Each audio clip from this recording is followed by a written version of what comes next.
And it only gets realer from here. Now, in today's topic, we're going to be discussing toxic Pisces exposed, why this sign is feared, misunderstood, and dangerous when unaware. Now, break it down for y'all. But first, I want to give a shout out to all my fellow Pisceans out there. Gang, you already know. We in the building. Also want to give a shout out to all my 2 2s and my 3 3s and my 2 2 2s and my 3 3 3s and my 7 7 7s. And shout out to any other angelical numerical numbers that I may have forgot to mention. Also want to thank everybody for coming out to support the channel. Thank you. And those of you that are new, welcome to the channel. Don't forget to like, comment, share, and subscribe. And don't forget to click that bell notification to be notified of my upcoming videos and content. And we're gonna jump right in. Welcome, Marie? Welcome. What's going on? How you doing? So y'all have to excuse me from yesterday. I know I was supposed to go live, but I was working on my OBS studio, and I ain't gonna lie, that OBS studio was kind of like, I don't know. It's because the quality of the camera, my webcam is ass. So like, I can't even use the webcam that I got at the house, you guys. I got to get my money up. So like, I got to figure out a way to get my camera phone and use that as a camera, because the one that's connected to the computer is not good quality. But in the midst of me trying to set it up to go live, you guys, I ended up finding out that I'm probably going to end up using a different software. So unfortunately, I was unable to go live last night. Marie said her job stressing her out so much, so many hating people in the world for a Puerto Rican Pisces woman. Damn, that's crazy. What happened? Yeah, I know how it is. Like, just for me, taking the 2 days off, I could feel a difference. Like, that's why I say as Pisces, we really need to have time to ourselves where we just like take a hot shower, go do something else other than like work, obviously you got to work, but like if you could take a day or two, mental break or something like that, just a mental break or a chance to recharge, it's almost like you start talking different, you start acting different, because it's like now you done got like a full charge, full battery. Okay, she said, dirty looks, people looking at me too much, not minding their business, dog. That's projection. When people look at you and they make different types of faces, they really trying to transfer the energy to you. So they really trying to make you start making faces. They want you to feel like how they feel, but they're trying to brainwash you. In other words, it's like they want you to become whatever the projection is what they want you to. They want you to have that, that type of energy, because like if they wouldn't be looking at you unless they was feeling something, unless they was feeling some type of energy flow in the first place. So like when people project, it's almost like they trying to project onto you this image or whoever it is. It's like a transfer image. Transfer image. They want you to feel exactly what they are feeling. So a lot of times that happens in the first place, because when you're a Pisces and you mirroring, and you're a natural cosmic mirror for others, they don't like that, see? So they just feel like, okay, well, anytime somebody doesn't embrace you, they're working against you. So when it comes to the 12th house, it's very, very, it's related to the hidden enemies. See, hidden enemies are the ones that, excuse me, I just had a Diet Coke, y'all, and it gave me so much hiccups and shit. But yeah,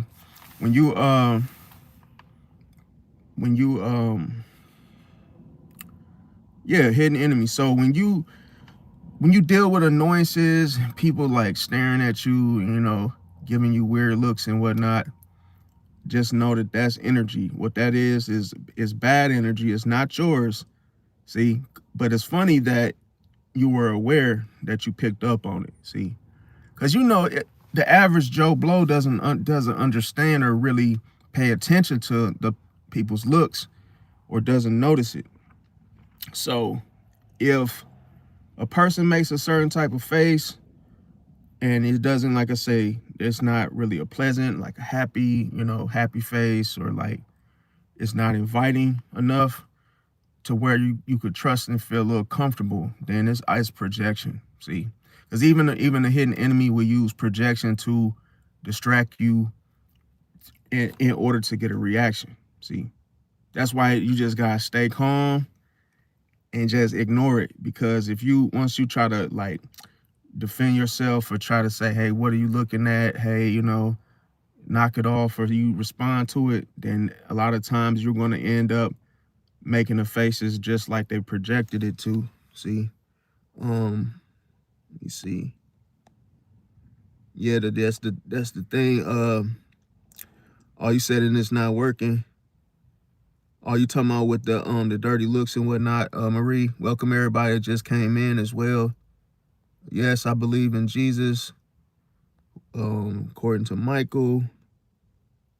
I appreciate that, Michael. Appreciate that. No, I don't smoke that hard, Mr. Fanita. Nope, I don't do that. Shout out to Misty. How you doing? I'm doing all right. Feeling way much better because it's I don't know, taking 2 days off of work. It just feel like a whole new me right now. You said the third? Yeah, it's the third time. It's a hidden enemy. That's why that's happening, Marie. It's hidden enemies are there to distract you. To fluster you, annoy you. You have 3 different types of enemies. I did discuss it in the recent lives. Yeah, the recent live I had covered the hidden enemies. See, and it's the ones that it's what you can't see when it comes to your hidden enemies. So it's like when it comes to annoyances, people trying to piss you off, annoying you throughout the day. Those are the ones that are considered hidden enemies because they haven't identified themselves yet. So it's like they haven't shown ID. They haven't shown you any type of, identity yet to own it, to own the enemy title. So we refer them as hidden enemies because they're doing enemy, behaviors. Let me see. It could be, it's crazy. It's like a secretary at a place could give you a hard time. Let's just say the scheduler, somebody that always appears to work against you and they don't even know you, but it's because they're working against your energy. See, so like if you like Joe Blow, for example, calls the secretary and tries to get a shift change or whatever it is, or get some help, they get helped immediately with no type of pushback. But as soon as you do it, it's almost like, hey, you gotta wait, you gotta call, Johnny Johnny Appleseed, you gotta wait for him to be back in office, and they give you the runaround. That's how you know, like, when somebody working against you. See, it's making it real difficult for you to get what you need. So like, that's how you know, like, when people are hidden enemies. Let me see. Yeah, definitely. Everybody need that break for sure, because I ain't gonna lie. When I don't get that break, I just be seeing myself not being able to talk or speak. So I noticed the difference. Ran into a Gemini today, and man, I ain't gonna lie. I was just like, she was good looking too. I didn't even know she was a Gemini. She did not behave like a Gemini whatsoever. And then she was extremely nice. She sounded like she didn't sound like she had no bone of like nothing to worry about. In other words, man, I asked her what her sign was. I almost threw up. She said Gemini. I said, okay. She said, oh, you must don't like Gemini. You hesitated. I said, I was just thinking like everybody's a Gemini nowadays. I said, no, not a Gemini, no. I was like, damn. So I felt like, remember I said you can never believe what the Gemini shows you. See, because they are a shapeshifter of what they say, and they lie. See, and I'm like, everything she just said from now till we, went to her house. I said, that could have all just been a damn lie. Since she told me she was a Gemini, I was like, oh, now I got to rewind and go back to the very first few words that we spoke to each other. Cause now I wasn't paying attention to none of, I didn't think I had to until I realized what her sign was. Because why, Pisces? It's what you can't see. Your enemies are always hidden, for a reason. So when they're hidden, you have to almost look at it with a different lens. Some people scientists may be in different labs trying to figure out the microorganisms by using a certain type of lens. Let's say is in regards to, let's say a dust mite or something that you can't see, but it's there, you see? So it's like, those are the type of hidden enemies that Pisces has, like where you have to, you have to have a damn tether, whatever it's called. What's it called? A telescope or whatever it's called. You got to have a certain type of lens to see certain things that you can't see with the naked eye, So like if somebody has scabies or, some type of situation like that going on, you would have to go to the doc and have them actually see what's going on your skin. And then all of a sudden it's like, oh damn, I'm itching, but I don't know what's actually biting me and what's laying eggs in my hands. Yeah, microscope, my fault. Yeah. I'm not really all caught, I'm just, like I said telescope. I think that's what the doctors use. But yeah, my fault. I think, yeah, microscope was correct. Thank you, Funkadelic. Yeah, so yeah, when it comes to that, you wouldn't be able to see the scabies, but you know that they're there, but you feel what they're actually doing, and that's how a hidden enemy is to a Pisces. It's like, yeah, you can't really necessarily pinpoint and say he's standing over there, but then you could see the person, you could feel the effects, it's almost like you're being victimized, but you don't even know who's doing it yet. So that's why it's like, yeah, you gotta pay. See, I feel like the number one thing is people, okay, I'll say it like this. A lot of people just ignore the fact that they have hidden enemies. They're so used to the ones that you can see. So you have to pay attention to what you can't see, in order to know that, yeah, it's still there. Yeah, telescope is what you can, yeah, for the sky, man. My fault, man. I really kind of like fried right now in the brain right now. So like my words are just putting them together. It's just kind of, what's crazy is like from doing YouTube, I've been doing YouTube for about 4 years now. And like when I first started doing my videos, I never used any type of like nothing, I never had notes.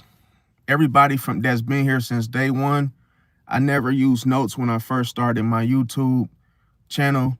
And like, I promise you, like after like the 100th video, because everybody know I kind of like deleted all my videos, because I basically told everybody, which I'm still doing, is, redoing all the videos, because I actually wanted to make the videos more, basically in a more, I wanted to make the videos just more teaching based, to where like I'm actually, talking about all the different characteristics of each video. But anyway, when I see the difference of doing the videos without, from both standpoints or whatever. But what I was gonna say, after doing like 100 videos, man, I'm talking about like 101 Dalmatian I was playing. But yeah, after doing so many videos, it's like your brain just gets like, because I ain't gonna lie, like I had writer's block after like so many videos that my words and everything just got like, I couldn't even talk, bro. So I was just like, man, I need to do notes, because now I'm like, when I get on video, plus everybody know my little situation that went on. Like I say, a little bit about me, for those that don't know, is like I was a pill popper and shit. So like me popping pills, when I first started doing my lives, man, like in my videos, I was, man, high as a kite. So, but this is the funny part though. Like, well, I say the good part about it was that I didn't need no notes because I was just like on cloud nine, and I could just like tap in. Like it was like all my gifts was just like even more powerful than they are, than they are now, because I'm like way like just right there. And I was just like, damn. But then when I went to the doctor, I had to stop because of because of my liver and shit. So I had to chill out and had to get off that shit, and I couldn't do it no more. So yeah, there you have it. And now y'all got the sobered up version of me, and that's why my words and all that shit be like kind of like I be stuttering and shit, cause that when I was on my like I say, when I was on them pills and shit, I was way more. I didn't do all that stuttering and all that shit because I was just like, I was just high. But like now that I'm sober, I can't, like, that shit be choking me up sometimes, be trying to talk too fast. And then I be consciously aware, like, oh shit, I'm talking too fast. And then it'd be like, stuttering and shit. But yeah, that's the thing, man. I ain't gonna lie, bro. Like the pills, bro, that shit had, man, I'm talking about, bro, I was on the pills for like 6 years. My ass was just like toasted. But I was like, I don't know, man. It's crazy. When I sobered up, it felt like I was born again, fam. I ain't gonna lie. When I sobered up, that shit was scary as hell, man. Imagine you being high like for years, 6 years straight. You just so freaking fried. You fried, and you never really know what sober feels like again. Like I'm gonna tell you how I felt. As soon as I stopped doing that shit, as soon as I got, sober, got off the pills, it felt like my soul went back into my body. And then I was like, what the hell? I'm like, oh no. Because as soon as my soul went back to my body, I was like, oh my God, I don't like this. Because it was like, I could feel everything, the air hitting my face. Like, it was just like, I was so much in my head that I was not in, it was like everything about me was like, I was like third person. It's like my physical body traded places with my soul. It's like my soul ended up being like, of how I was feeling and operating was like, I was controlling myself from like, just like third person. See, like when you play a video game, it's like when you, is it first person? One of the third person, I think is. So I was basically just like, that's just how I was living. Like shit, I ain't gonna lie, y'all. Only reason I'm sharing this is because like I had a spiritual awakening in the midst of me being on those pills, fam. Like everybody, when you get a psychedelic type of like, how can I say it? Like when you get so high to where you start tapping into shit that you will never tap in while you're sober, if that makes sense. So like, this how I know like what I was actually doing. Cause I'm like, literally, I'm feeling like everything hit me at once. Like stuff that I shouldn't even be knowing about, like celestials, all that shit was just like, I was able to see and understand it like boom, boom, boom. And then as soon as I got sober, I'm like, I got lost, you guys. It was like, I'm gonna tell you how I felt. As soon as I got sober and I saw my YouTube channel, this is how I felt. I was like, what the fuck is this? What am I doing? I was like, I done started a damn channel. What am I talking about? That's how, when I said my soul hit my body, was like, what the hell? Like somebody else took the wheel and I'm just going along with it. Then all of a sudden, my body, I get put back into my body. It's like, you got a YouTube channel? What the hell? Why you didn't tell me about this? The hell you talking about on that channel? Oh man, hold on, bro. I'm like, oh my God. Like, man, this ain't feeling right at all. Like just the whole personality. I'm like, dog, done got too. This is not feeling right. So that's the thing why I say that, you guys, is that when you certain things can make you feel like I say. The only reason I was doing it was because the shit that I knew that I had, that shit make you feel like Superman, fam. I ain't gonna lie. Like, you don't feel man, nothing. Like, you be gone a cloud 9 times 10.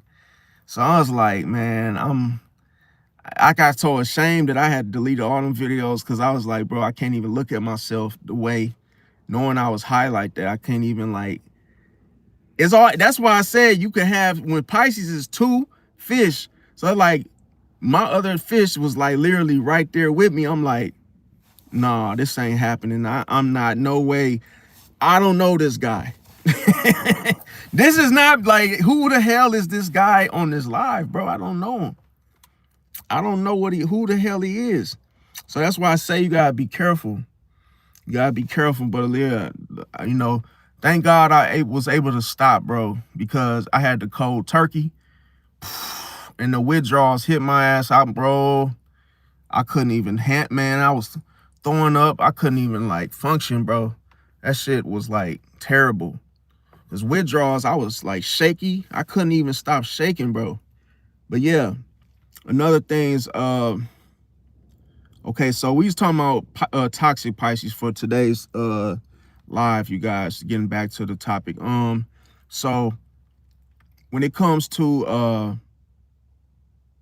okay, so when it comes to the whole thing, we know for Pisces, we are not weak. Like I say, now toxic Pisces is what we're talking about here, the core subject. Now, I say the reason now that, like I say, I use notes, you guys, because like with all the, okay, since I've been sober, it's like I could still feel tidbits of like shit like that has given me like PTSD far as getting shot at and whatnot. So I still have like that type of like PTSD going on. So that's why I have to use notes, because I can get distracted to where if I start thinking about that shooting that happened, I just forget whatever the hell that I was finna talk about, what I was finna say. And I've been doing that a lot lately. So that's why, like, it's fucked up. But hey, I can't control it, bro. It's like every time I be chilling, I keep thinking about that same day when they shot at me. So it's like, I'll be like, man, that shit was traumatic. So I just be like I be trying to focus and trying to change, stay on topic, bro. Sometimes that shit just be throwing, bro. That shit, I don't know any of y'all ever got shot at, whether it be the military or, hey, when you get shot at, bro, all it takes is one bullet to hit you and it's over with. So, thank God I ain't get hit. But yeah, Pisces isn't weak, like I say. So it's the unconscious power that becomes toxic. See, that's why I said okay, so subconsciously, you know what you're supposed to do, which is usually the right thing. That's in your subconscious. But your unconscious power is that's what becomes toxic, okay? But that's when you don't check it. You got to check yourself and actually see that within yourself. But if you don't check for it, it definitely can become toxic. So I'm going to break it down for y'all, because now in this toxic moment, it's more about the shadow traits. So I'm going to tell you guys like how the each sign, experiences it. So with Pisces, you have to become self-aware, and I'm going to tell you how to spot the differences, okay? Because you got to be aware. So you have to be aware. So we talked about that in the last live. So let's jump right into it. Now, how do you know if you're a toxic Pisces? I'm going to break it down to you. Okay, escapism. That's when when you try to escape a situation to avoid accountability. The next thing, playing the victim. See, to avoid responsibilities. Now, so this, like I say, playing the victim to avoid responsibilities, that's toxic, okay? Next one, emotional manipulation through silence. See, Now that's why I said if you unconsciously don't handle these things, they will make you toxic. You will have these toxic traits to your personality. Okay. Next thing, passive aggressive withdrawal. See, another thing I have addictive tendencies. See, I ain't gonna lie. That's with me. Hey, that's me all day. See, I have addictive tendencies. Like another one that and this could go into fantasies. It could go into like if it's substances. Mine was substances. Mine was sex. Like another thing I feel like with us Pisces is like we could fantasize about sex and shit, and it's like we can get too like we can be in that in like I'm gonna tell you this is the danger behind get like being high in the first place, or whether you get high or you get drunk.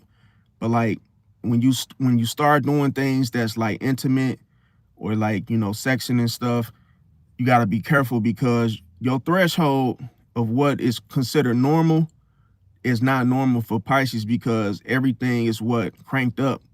See, everything is cranked up beyond the senses. See, so that means like you don't get off on a regular vanilla type sexual, you know, uh, ways that people normally do it. You know, so it's like you probably might need a poly. You know, maybe you might need a three-way, I call it a triple threat. Or hey, sometimes you might feel like you want to do a tag team match, you know, so in the bedroom. But it's like tag team match in the bedroom. Hey man, tag me in, man. Come on, let me get in there. You know, sometimes you if you a Pisces, sometimes you get creative, but that same old vanilla, you know, you do put all the work, you do all the work while she just lays there. That gets old. Sometimes you can't even like that don't get no, it don't do nothing for you. Now, that's the thing where you could struggle with that, especially if you got Scorpio placement. So sometimes like you could become obsessed with stuff that's not like traditional, not the normal way. And that can actually, if not careful, it could distort your, you know, your way of, let's say, getting into a relationship with somebody, because obviously they'll have to be cool with that, you know, otherwise it's not gonna work. So be careful with that. Now, let me see, who said that? Wait, who said, let me see. I can't pronounce your name, but you said you experienced something. What was that? Oh, okay. I see what y'all saying. Yeah. Yeah, that's another thing I was gonna talk about too. I know a lot of people been talking to Scorpio. What he said? Wait, you said Misty said, "Oh my God, you didn't know you can't just lay there." I mean, that's the thing. I mean, some people. I'm talking about like when you in a bedroom. Like some people think. I say like, for instance, when you. I don't know how many of y'all, if y'all Pisces are in the chat, but like, or if y'all from a different sign, but it's like the ordinary vanilla type position ways of like in the bedroom is like, for some people it won't do anything when you have lived your life in the extremes of things. See, like I've had situations like happen to me that if I told you guys would be like, hell no, like that's crazy. But like I remember one time when it was this, okay, so I ain't even lying to y'all. I was with this one midget. I was married, but then like I kept running outside, sneaking to this one midget house. And her boyfriend was locked up, but he was at, you know, she showed me a picture of this. I don't even know why she showed me a picture.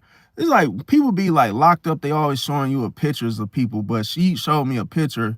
She said her man was locked up. And then I looked at her, I looked at him, and I'm like, oh damn it, so you a midget, but you got people that's taller than you.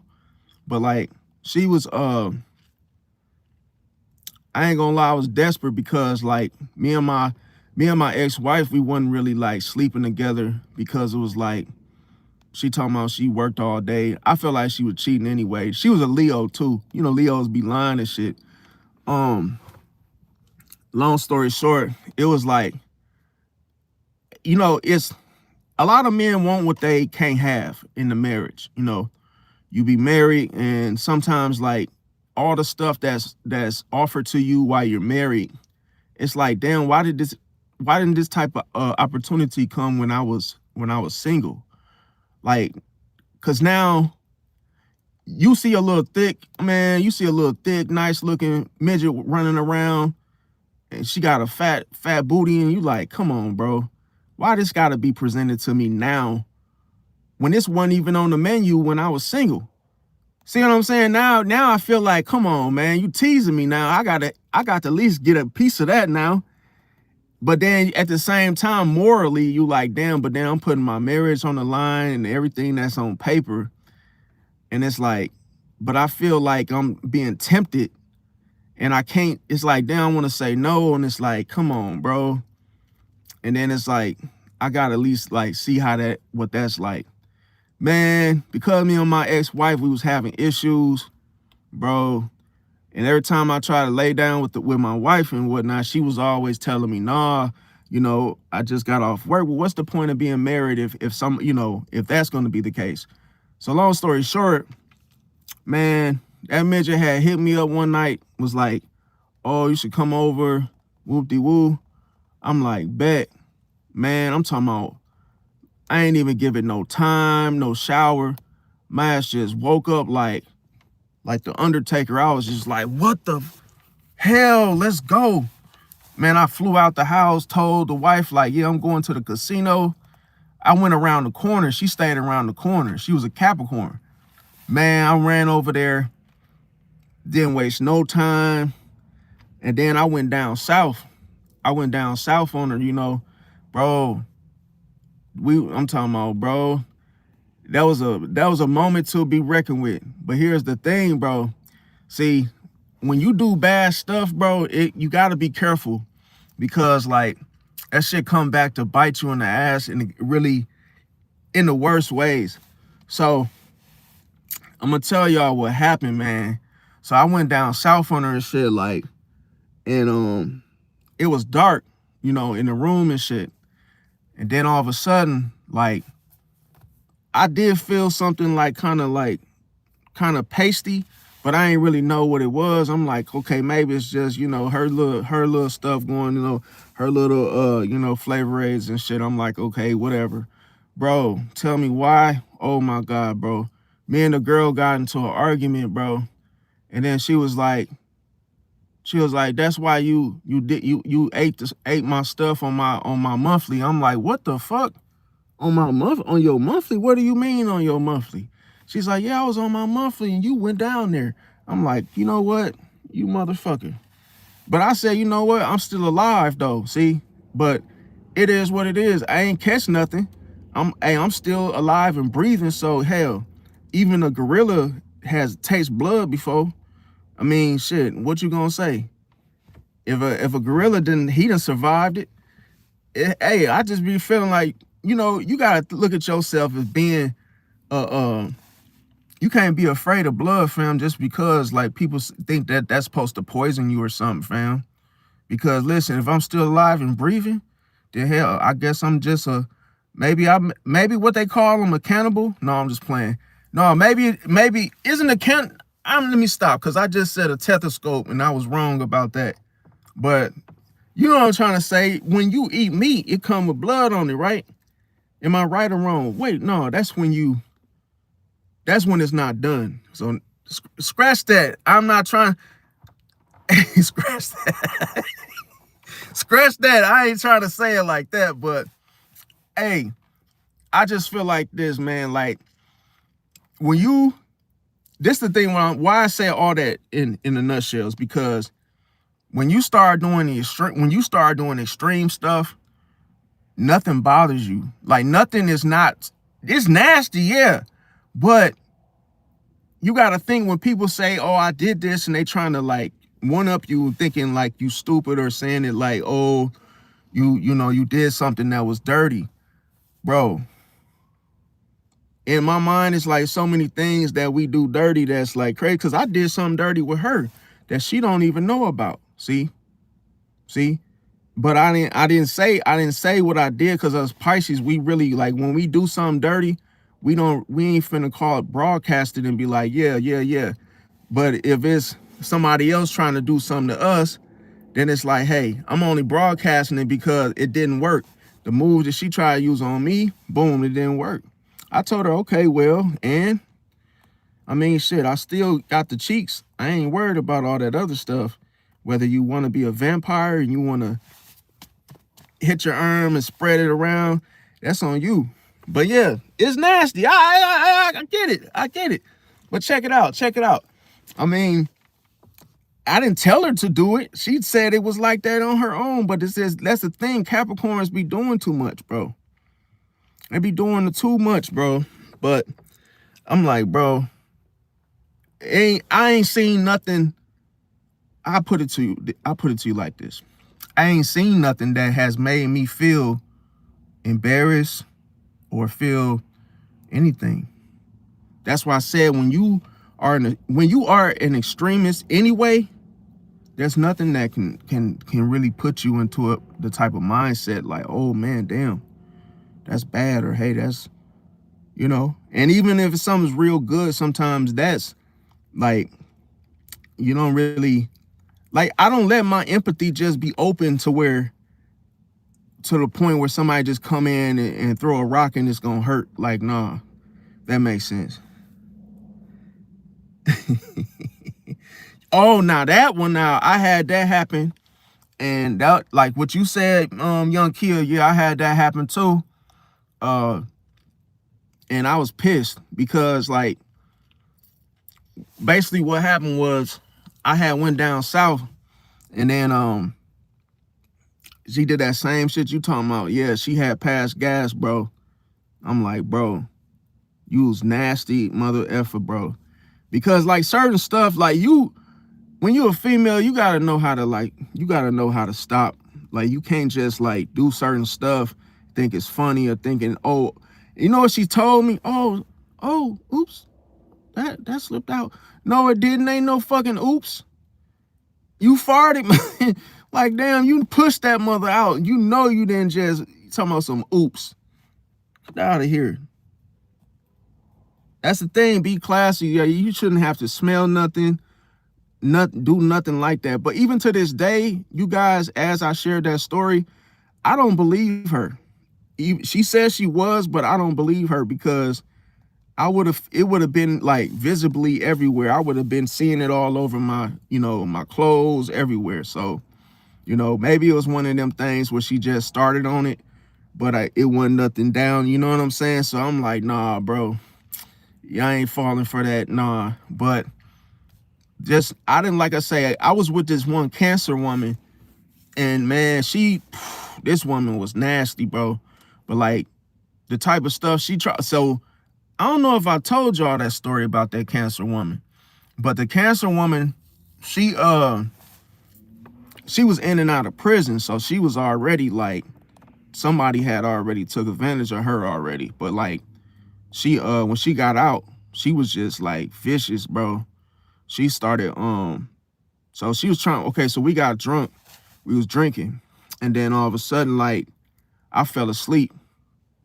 And then all of a sudden, she was on her phone. She was texting, like, I don't know, like, I was half drunk, but it was like, I could still, like, physically see what was going on. But the room was dark. She was laying next to me. And then, like, what she ended up doing was, she tried to call a dude to come over to the hotel while me and her was in the bed. And then I saw, like, I was faking like I was asleep.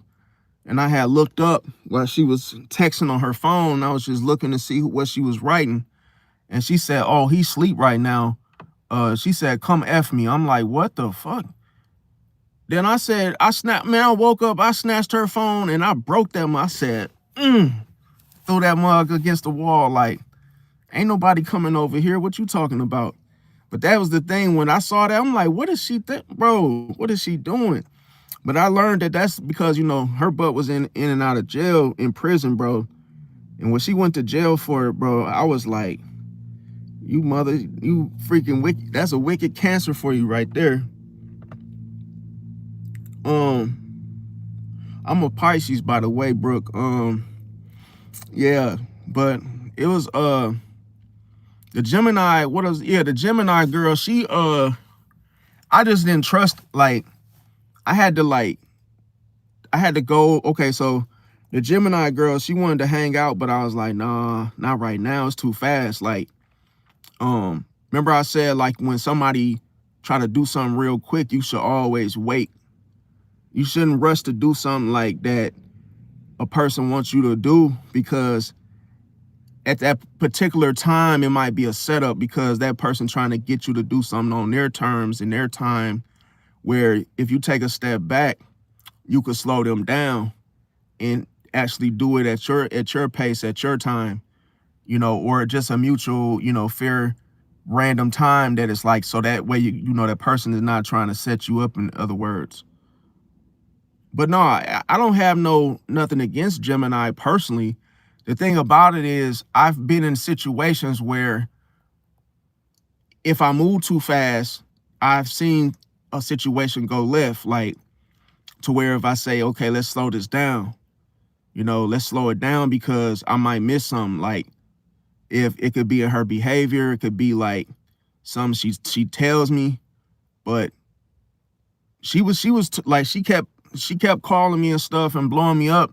But then, like, okay, so me as a Pisces, I have a Sagittarius stellium, which doesn't help. So unfortunately, with my Sagittarius stellium, I tend to, like, tell people, I tend to have foot and mouth syndrome. So, like, if I drop a truth bomb, it can hurt, you know what I'm saying? Or it can catch people off guard to where they don't want to talk to me no more. So, like, I've said things just out of me just being honest, and then all of a sudden it ended up ruining the whole vibe of the whole, like, me talking to the, a female or something. It's like I say the wrong shit, and then next you know, and every time I'm gonna tell y'all what happened. So the other day I was talking to another Cancer. Okay, now this Cancer woman, this was crazy. Remember I told you, when you start talking about this type of knowledge to people, a lot of times they can't handle it, right? So it's because too much energy is a higher frequency. Now, when you talk about this type of stuff, all I asked her was one thing. I said, what's your sign? She said Cancer. She said, what's yours? And I said, Pisces. And then she just put, like, she started just sending all these, I think they call them GIFs or GIFs or whatever, them little video things. And she had somebody, like, waving a flag, and the flag she was saying, red flag, red flag. I said, why red flag? She was like, oh, you Pisces are toxic. I'm like, damn. I'm like, but how is a Pisces toxic? She was like, yeah, I don't do Pisces. I'm like, bro, that's messed up, bro. So she did not want to talk to me just because I was a Pisces, bro. But here's the thing. I should have never even asked her what her sign was. See, that was my fault. But it's crazy that anytime, like, okay, so, because the thing why I'm saying this is that a lot of Pisces might feel like, damn, I don't really I probably shouldn't tell people my sign, but I'm here to tell you, like, don't be ashamed, that you're a Pisces, because, I'm saying this to you because a lot of times, like, that's protection. You see, you're setting a boundary when you speak your truth and say who you are, and the person don't want to talk to you just because you're a sign. That's powerful right there to me. See, you got to look at it on the good side, not just the rejection. You got to say, oh, dang, that's all I had to say was I'm a Pisces. I'm a Pisces just so you don't waste my time. Thank you so much. See, that's a boundary that you put out there without trying, in other words. So that's why I say, just by saying that you're a Pisces, because now that person feels something. See, they feel something that you can't even see. See, you don't even know why. And it's like they don't even know why. But you know why? They're going off of what? They're being aware of what could happen. See, even though it hasn't happened yet. But somebody taught that person a lesson. So they remember the ass whooping that they got from that other Pisces, and now it lingers. So now they run into another Pisces. It's like, oh, I don't want to do no Pisces no more because I got my ass spanked the last time. Like, so that's why, like, if somebody ever do that to y'all, now you know why. Now the next thing is emotional dumping. See, toxic Pisces can be, they can emotional dump, because when you're doing construction, sometimes you gotta, carry the emotional dumpage and dump it into maybe a different type of situation that collects it. But you may do this unintentionally, just like gaslighting. You might not even know what gaslighting is, but you might oftentimes use it, and other people feel it. And when they say, stop gaslighting, Pisces, you might be like, what? I haven't lit no gas. Otherwise, we'll all be blown up at this moment. So that's just something to, like, pay attention to. Now, Marty R complex, sometimes you may have the vendetta or the urge or instincts to save others, even if it's out of the smallest of problems or issues to the biggest of issues. But sometimes you may do that because you like the, I was the only one that helped them type of, titles. And sometimes that can make you feel real good, or make you feel, like, hey, maybe you feel like a competitor. Maybe you feel like, hey, I was the only one that helped these people. And it's like, sometimes that could be toxic, because you could just be doing that just because you know that, hey, you're going to be looked at as the only one that did so. Now, next thing is over forgiving harmful people. When you know somebody's bad for you, and you may over forgive, see, to where you went too far with it, you overdid it. So with Pisces, we have the tendencies to overdo things, because we do things in its extreme. See, everything. So if you even if you have a boyfriend or a girlfriend, y'all have intimate moments together, you may oftentimes do things that's not considered the normal way of doing things. So sometimes you can be just an extreme way. You could just be an extremist to where everything you do is on 10. See, like, and you do it because you have an outer body experience. That's why you do it to its extreme. So you don't just go to the club and twerk and drink a couple bottles of Henny, just to be feeling yourself. Sometimes you might go to VIP. Maybe you might have a female sitting on you, giving you a Lapadoni. I don't know what a Lapadoni is. I just said that out of code of code ethics, in other words. But yeah, you might get a little Lapadoni, and then all of a sudden you might be like, hey, let's go to the crib and do some tag team matchups, setups or something. So sometimes it's like, that's why a lot of people like to hang with Pisces, because they actually have fun and they're fully entertained. They don't get bored. But at the same time, Pisces doesn't like to do the same old two-step. Anything that feels regular, mundane, the same old two-step, that can make a Pisces just like say, no, thank you. They might not even want to do it if it's just going to be the same.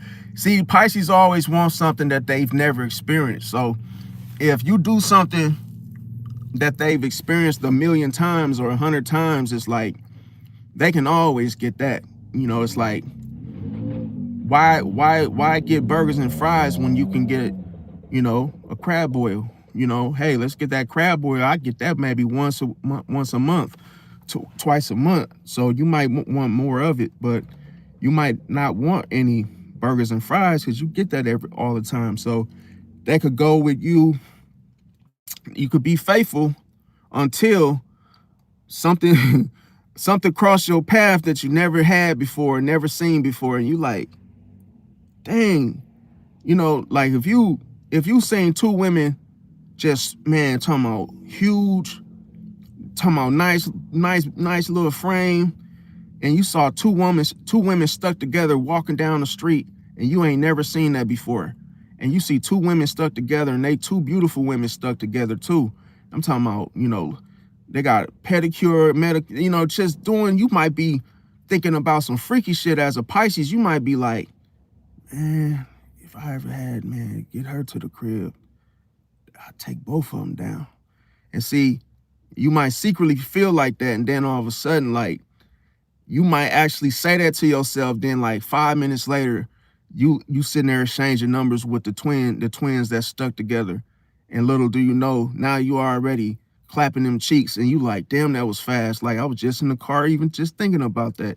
That's just how fast and how a Pisces can literally like just hop on something, just the thought of it. Next, they actually doing it, and it's like, bro, I can't believe you just slept with two women that were stuck together. Bro, like, and then you got people in disbelief, and they come to you, Pisces, and they be like, bro, hey, man, how did you do that, bro? Because that's impossible. How'd you do that? There's no way you could have done that, bro. That wasn't you, bro. Who else was it then? Oh, yeah, it wasn't you. I think it was like, somebody had that came from like an angelic, like, realm or something, bro, because I don't see you doing, man, it's no way. That's the thing, you won't never get credit for taking down two women stuck together. But hey, who cares a damn about the credit, right? When you could just, the credit's for them, but hey, you already got what? When you say a little check marks where you write them down, it's like, hey, you already kept score already. So you put four lines, and then you put the slash through, completed. See, until you see something else that you haven't experienced yet, then it's like, hey, I'll keep an eye out for it. See, but that's just an example, you guys. I know I kind of did a weird, far-fetched way, but it's like you always want something that you never experienced before. And it's like, even if a woman comes to you, she say, I'll cook for you. And it's like, you might say, well, what can you cook? You probably will want that woman to cook you something you never ate before, just long as it's not, something that you shouldn't eat. But yeah. But it's like, yeah, cook me something I never ate before. Like, I ain't gonna lie to you. Yesterday, I had went and got me some, it's called Amy's ravioli, bro. Whew. It's Amy's ravioli, bro, with cheese inside of the raviolis. Bro, I don't even eat ravioli. I don't eat none of them damn Chef Boyardee nasty freaking cans of ravioli. I'm not talking about that stuff. But Amy's ravioli, bro, I took that month, bought like two. Man, I put that bad boy in the microwave. I was like, dang, this is good. Like, man, this make me want to get some homemade raviolis for sure. But I was like, man, that's crazy how, like, when you just be trying some random stuff. I just went in the store and just bought some random, like, TV tray type dinner. I'm like, okay, Amy's, boom, $2.99. Here, let me try this one right here. Boom, just grabbed, like, I ain't even know, never tried it before. Just went and did it, because that's how Pisces navigates. Pisces tries stuff that nobody has never done before. See? Like, we'll talk to a woman that can't get pregnant, like, and we might actually really want to settle down with her for the wrong reasons, because we be like, okay, we could just drop D in her and she won't get pregnant. Well, let's go. Let's do it. Let's get married. Why not? Hey, who gives a damn if it don't last? Hey, you know what the funny thing is, though, with us Pisces is, like, we don't really worry about, like, if something lasts or not. Because a lot of times when you try to control it, it ain't gonna last, fam. But like, sometimes Pisces be like, look, tomorrow ain't even promised. We can go to the promised land right now, and hey, we might not even leave. We might not even leave with each other. We might actually make it there with each other, but we might not leave together coming back. But hey, sometimes you just gotta live, man. Sometimes you just gotta enjoy life, and hey, one day at a time. Hey, you get what you get, and then whatever you don't get, hey, you just try to get it when you can get it. But like some people, it's like you might just be a sleazeball, bro. Sometimes you just, hey, you know, like I was married before, and like I'm divorced, and obviously I got divorced in 2016, but like I feel like it ain't for everybody, but it's for everybody. But it's like you really gotta like find somebody that you really like more than just like, more than just personality. Like you gotta really like everything about that person. You know what I'm saying? To actually be with them every single day. But it's like you really can't have one thing you dislike about them. It's not gonna work, fam.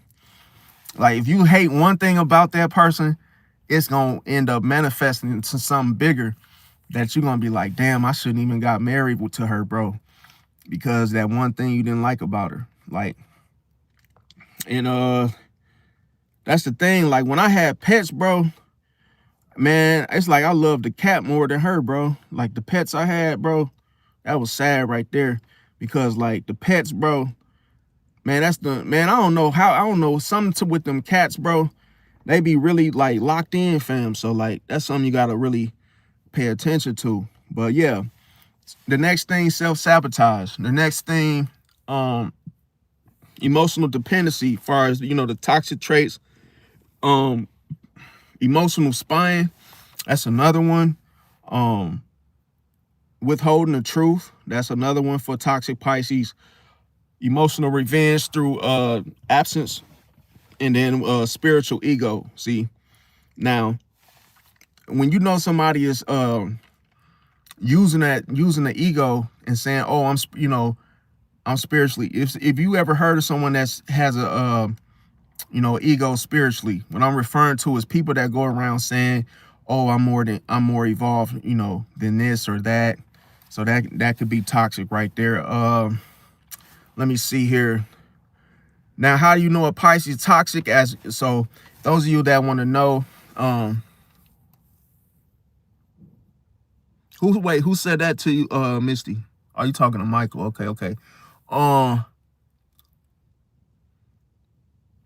Man, it's that same LRG hoodie, bro. This ain't nothing new, bro. But if you just now seeing me wear it, then hey, it is what it is. But everybody know I'll be rocking the same damn hoodie. But the reason why is because of the energy behind it. So like, to me, it's not just a hoodie, you see. But the thing, I wear it now until I actually get my merch on here. I'm gonna keep wearing it till I get my own merch on here, you see. Because like, I feel like everybody got one thing that, hey, that they have on their channels that's like a antique, something that they just, it represent them and their brand. But hey, I'm gonna be releasing some merch, so that way I won't have to wear this hoodie every day. I have my own clothes and whatnot. So yeah, it take time though. Everything take time. Like when you want to do something, in life, stars like having your own everything, you gotta grind for it, bro. And sometimes when you grind for something, it's like it might not happen overnight. It might take 5 years before you actually start like seeing like, your investment pay off, where it's like, okay, now I see, the progress and what's coming now is starting to come back. But it takes you cannot rush nothing, especially when it comes to like something you want to start or pursue. You can't like be in it for just a quick little like get rich and get rich quick type of situation. It's like, hey, it's gonna take time, but hey, I'm gonna grind for it, and hey, I'm gonna still do it. Like even if you don't want to, even if you ain't seeing nothing from it, you gotta start. You have to build. See, that's the thing about me. I realize that structure is a major key. But anyway, how you know a Pisces is toxic? You feel confused. See, now if you feel confused about that Pisces, that's how you know that Pisces is toxic. Maybe drained. You may feel drained, or you might feel guilty when you're around them. You may also, nothing is never directly addressed. And I ain't gonna lie, like me, I know that like I got some toxicity in me. Like I'm fully aware of that. Like, but it's like I'm not perfect, so I have to accept the good qualities to myself just as well as the bad qualities of myself. But it's like I don't really know. Like I feel like it. I feel like basically how I was raised, how, you know, I ain't trying to make no excuses up for it, but it's like I feel like where the toxicity actually like remains present is because like of the shit I've been through. Cause I never had the full intention on like being toxic, but it's like sometimes how I handle a situation ends up being toxic. It's like I don't know why that is, but nothing is ever directly addressed. Like say you may be punished and silenced by a Pisces that's toxic. They can disappear instead of resolving things, and the intuition feels heavy, not calm. So a healthy Pisces, the difference between a toxic Pisces and a healthy one is that a healthy Pisces has clarity. See, everything is clear in the day, you know, clear as the windows that have been fully, you know, Windexed down. But when it's a toxic Pisces, then it's like that's where all hell breaks loose, and it's just like confusion everywhere. See, now how each sign experiences a toxic Pisces. So for example, like when you dealing, okay, if you're Aries and you dealing with a toxic Pisces, how does that experience, how does it feel? Like so in other words, Aries, they feel emotionally restrained when they're around a toxic Pisces. Now Taurus, they may feel unstable when they're around a toxic Pisces, or unsafe. And Gemini, they could feel emotionally trapped when they're dealing with a toxic Pisces. See, and that's the same thing I felt when I was dealing with when I was talking to that Cancer, because like when I seen how she like me, because one thing, like I say this now, I'm speaking for myself when I say this, but like I still feel like it can help a Pisces out there that may be like struggling with that same thing. It's like, so for instance, every Pisces should know their weaknesses. Okay, it's gonna be something that you weak. Everybody is vulnerable to something. Okay.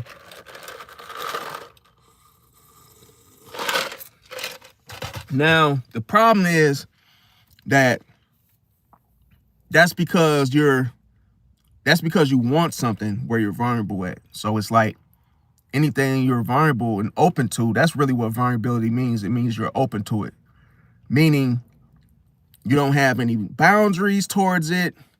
You don't have no boundary set at all. You're just open to it. So that's why you're vulnerable. You're weak to it because you don't have any type of delays. Hey, let's talk about this. Let's ask some more questions. You just go for it. So I see her and I'm like, damn, she look, you know, for the Gemini, I'm like, damn, she look good. Damn, you know. And then I started to like, you know, want to go further. And I'm doing all this on the first day of meeting her. This ain't like no week spans. This is all quick until the Scorpio rising within me speaks to me and says, slow down, brother. You moving too fast, bro. You just met her. Ask her what her zodiac sign is first. And I said, hey, by the way, what's your zodiac sign? Oh, I'm a Gemini. I said, oh, no. And then that's when I said, oh, man, see, I knew I should have asked that question first before we actually went to her house and did all this other stuff. I'm like, damn. But that's what I'm saying. I started trying to like in so many ways. I was like, hey, you talking to anybody? You see anybody? But it was like I was trying to like see if she was single. She said she was single. But then like once she told me her sign, I didn't believe it. I'm like, and then she did tell me that her and her ex situation was toxic. So that's why I was like, but I overrided it by basically saying like, oh, I ain't worried about that. But I should have been worried about that. Get it? It's like what I'm saying is red flags. This is why I put the hashtag in my videos, you guys. Pisces, pay attention to red flags, bro. Even if nothing has happened yet, you maybe don't have a reason to think that it would, But if somebody say something to you like, hey, me and my ex, our situation is toxic, but hey, I'm single. No. See, no. It's toxic and I'm staying away from it. That's how you gotta handle it. You have to, as you hear anything that is bad about a situation or person, take heed to it. Do not ignore it. You know, just because it wasn't directed at you, it was directed at you. Because, hey, you heard it. See, some people have the tendency, like me, I used to be like, hear something, and because it had nothing to do with me yet, I used to be like, oh, man, you know, I disregard it. And then something end up happening. So I was like, now that when I hear stuff like, oh, well, I'm single, but yeah, me and my ex, we got a little toxic thing going on. No. See, that lets you know, right? That's all I had to hear, because that lets you know, nope, I ain't messing with it. See, because she spoke on it. And she only spoke on it because that was a warning for me to take heed. See, otherwise I wouldn't have heard it. That's what I meant by like paying attention, setting boundaries early. Set boundaries early. Set boundaries early. Don't wait to set boundaries, man, because that's like you being a construction worker and then you letting everybody in, and then all of a sudden you decide, when people start spilling over and, you know, going in different areas, you like, oh wait, let's go over there and put a gate. It's a little too late for that, man. You should have built that first. You know, before now you waited till all these people came in because you had no boundary right there, you see? So that's the thing, like wherever you are open up to, whatever you open up to, when you're vulnerable like that, people are going to walk in. See, people are going to walk over you. They're not going to wait and say, oh, you standing right there. Okay, I'm good. I'm going to just wait till you move out the way. They're going to just, you know, bulldoze their way right on in, you know, because it's your fault you didn't have a boundary set. Now, these boundaries are something that's not talked about enough, because a lot of people want Pisces to be weak. See, in the first place, they don't want you to have any strength. They don't want you to have clarity, because then when you have clarity, now you are living like a true Pisces, a healthy one. So people don't want you to get to that point. Now, the thing, the next sign, a Cancer, if they're around a toxic Pisces, they'll feel drained, over responsible. Leo, they will feel unappreciated. Virgo will feel mentally exhausted. Libra will feel guilt-minded to that Pisces, that toxic Pisces, because Libra wants you to make a decision regarding the two of you. See, that's why in that aspect. Scorpio, there will be power struggles between Scorpio and a toxic Pisces, and secrecy. Sagittarius will feel limited around a toxic Pisces. Capricorn loses respect when they are in the vicinity or dealing with someone or a situation that is regarding a toxic Pisces. Aquarius will feel an emotional overload, and Pisces dealing with another toxic Pisces. Self-destruction loops. See, so like sometimes if there are some signs that's not going to help you get better, Pisces. Like if you doing something wrong, there's not too many signs that's gonna say, hey man, get some help for that. There's not too many people that's gonna do that. So it's like when you, especially when it comes to a toxic Pisces, not gonna help you at all. Now how Pisces becomes self-aware for the cure of the whole toxicity situation is that you have to be honest with yourself. See, because if your ego can take over so fast, Pisces, and why your ego is oftentimes not brought to the surface is because it's hidden. See, you hide your ego from yourself on purpose. See, because you tell yourself, hey, my intentions is do the right thing. I'm not trying to be like this type of person, but your ego is still there, and your ego comes when moments of the things that you want, see? And then it also is there to get in the way of your intuition, see? So it's like as soon as you feel something and you know something is not right, your ego tells you, oh man, you good, don't worry about it, you know?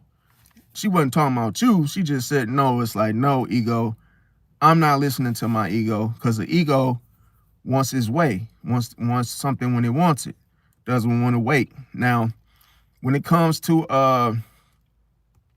boundaries without guilt, see, that's the thing. Like, remember I said you have to set boundaries, and setting boundaries requires what?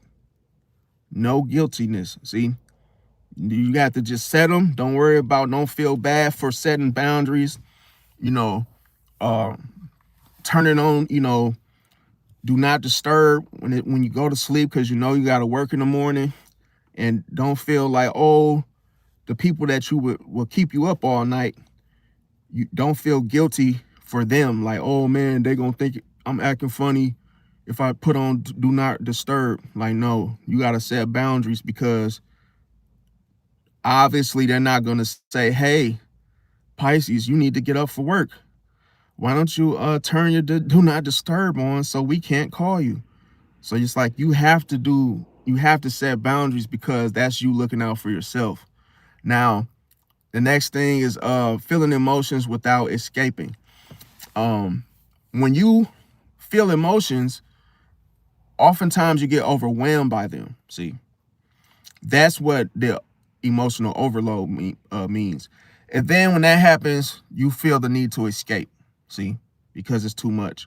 So that's why I said, like, you have to feel the emotions without escaping. Escaping should not be an option. It's like, hey, I got to deal with this, or I feel this, but I got to deal with it. I have to manage it and solve it and fix it myself. Now, next thing, choosing reality over fantasies. And that's what I had to do, okay? Because me basically wanting to do the extremes of things and being addicted to extremes, see?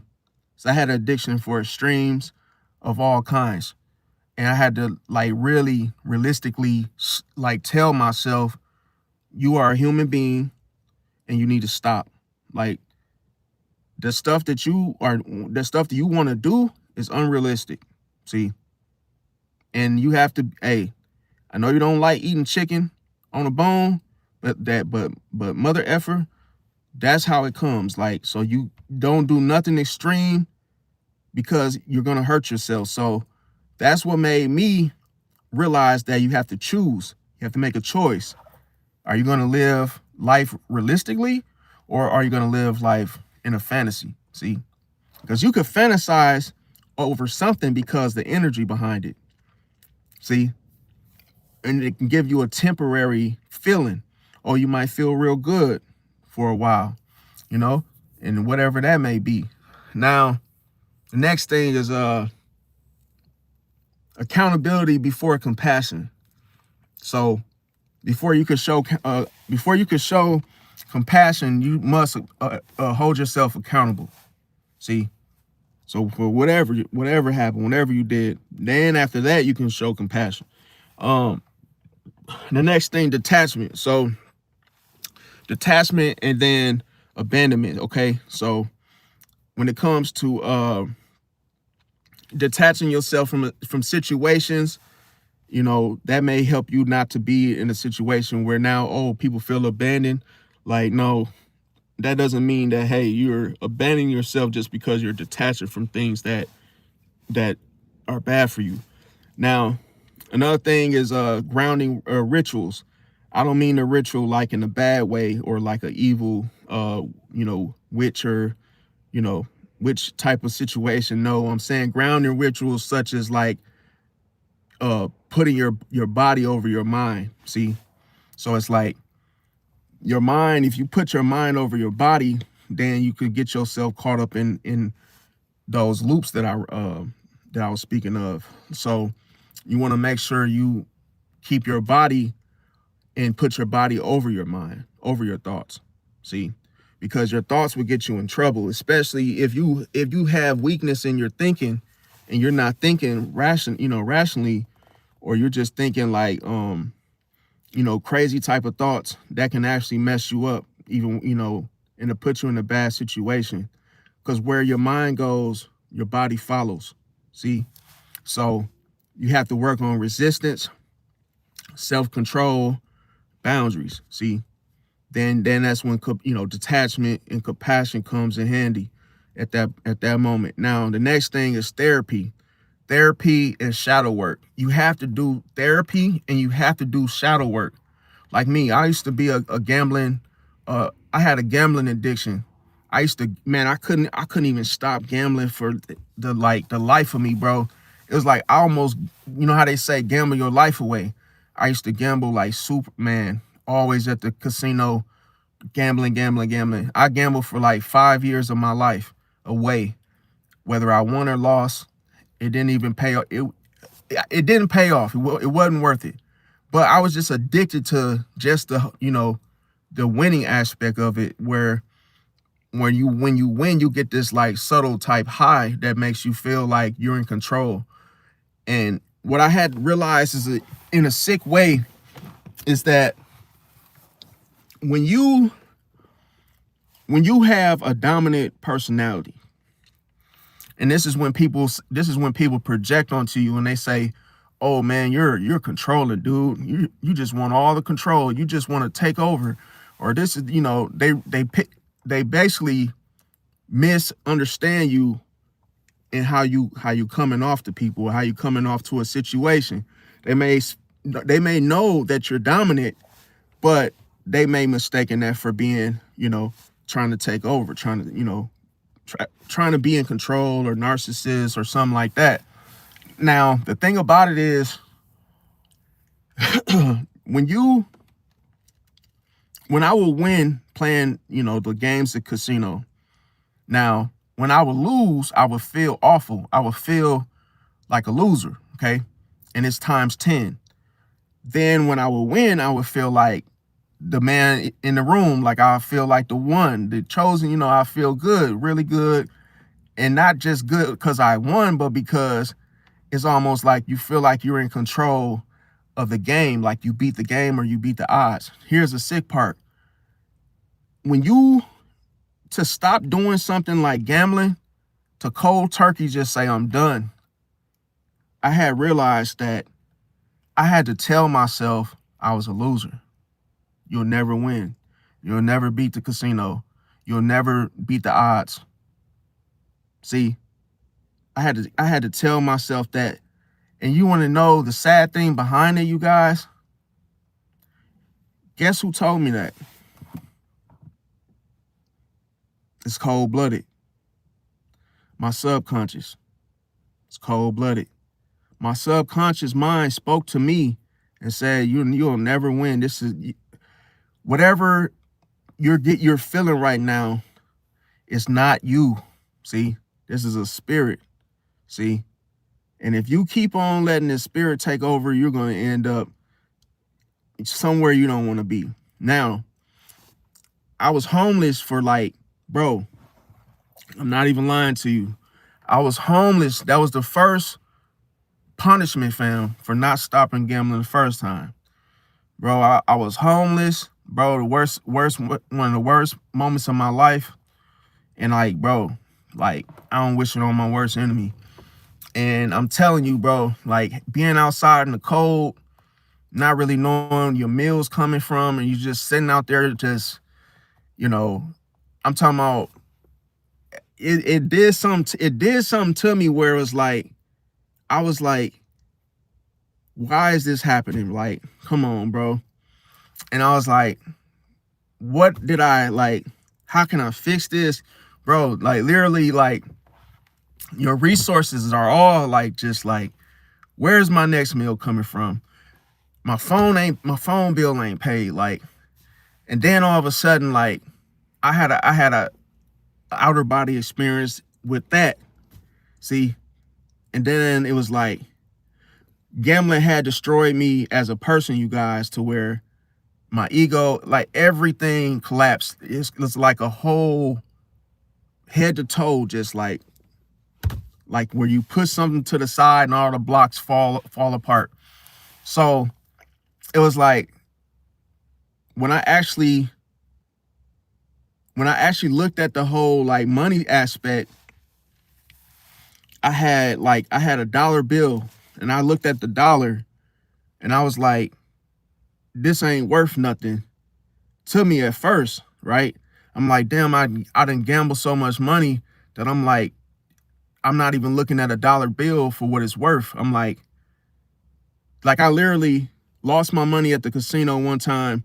I walked outside. I had a whole, like, because I always put my money in like singles and like fives to gamble with. I grabbed a whole stash one time and I literally threw that shit, just threw it out the window. And then one time I literally was driving, bro. I heard a voice say, and I'm not schizo, I heard a voice say, jump off this bridge. And bro, I literally stopped myself, like literally like, I ain't doing that. I ain't going out like that. See? So that gambling stuff almost made me commit suicide. So this is why I tell people like, bro, that stuff is no joke and it's a spirit. Cause listen, my subconscious had told me like, bro, you gotta stop. Can't do this no more, bro. Stop. It's ruining you. It's destroying you. Like, stop. Just stop. You're not gonna win, bro. You're not gonna win. And I kept feeling like, oh, I got the system. I got the system. I know how to win. I know how to do it. Like, I got, my strategy. It works. Woo. I'm like, nah, bro. So what ended up happening, like, once I went through the homeless stages, I was like literally walking around and I looked at the dollar and I said, you know what? Like, let me just reset. You know what I'm saying? Let me physically and just mentally everything reset. See, let's start over. Let's start over. Start over back to square one. See, work a job, save your money. $1 is worth $1. Because when you gamble, money is not worth what it's worth anymore because you're constantly throwing it on the table. So those fives and those 20s, you're not even self-aware of what you're actually putting on the table because they have you trained and controlled to where and brainwashed that you're literally going in your pocket, putting it on the table, going in your pocket, putting it on the table. So it's like, once you see what they're doing to you, it's like, oh my God. Like once I saw the strategy of the casino, I'm talking about I never wanted to play ever again. Because how many people see what's happening? See that? Once I saw it, because the concept hit me like, okay, why are so many people? There's a small percentage of people that's actually winning something and putting it in their pocket and leaving. So I said, why is it millions of people that put their hand in their pocket and place the money on the table? So then I'm like, oh, this is rigged. No shit, right? I'm like, this is rigged. Oh my God. Like, but it was like, to me, it was like, I had to like sit down and actually realize, why did I get caught up in it in the first place? And it's cold-blooded because the casino, they will let you win just to hook you.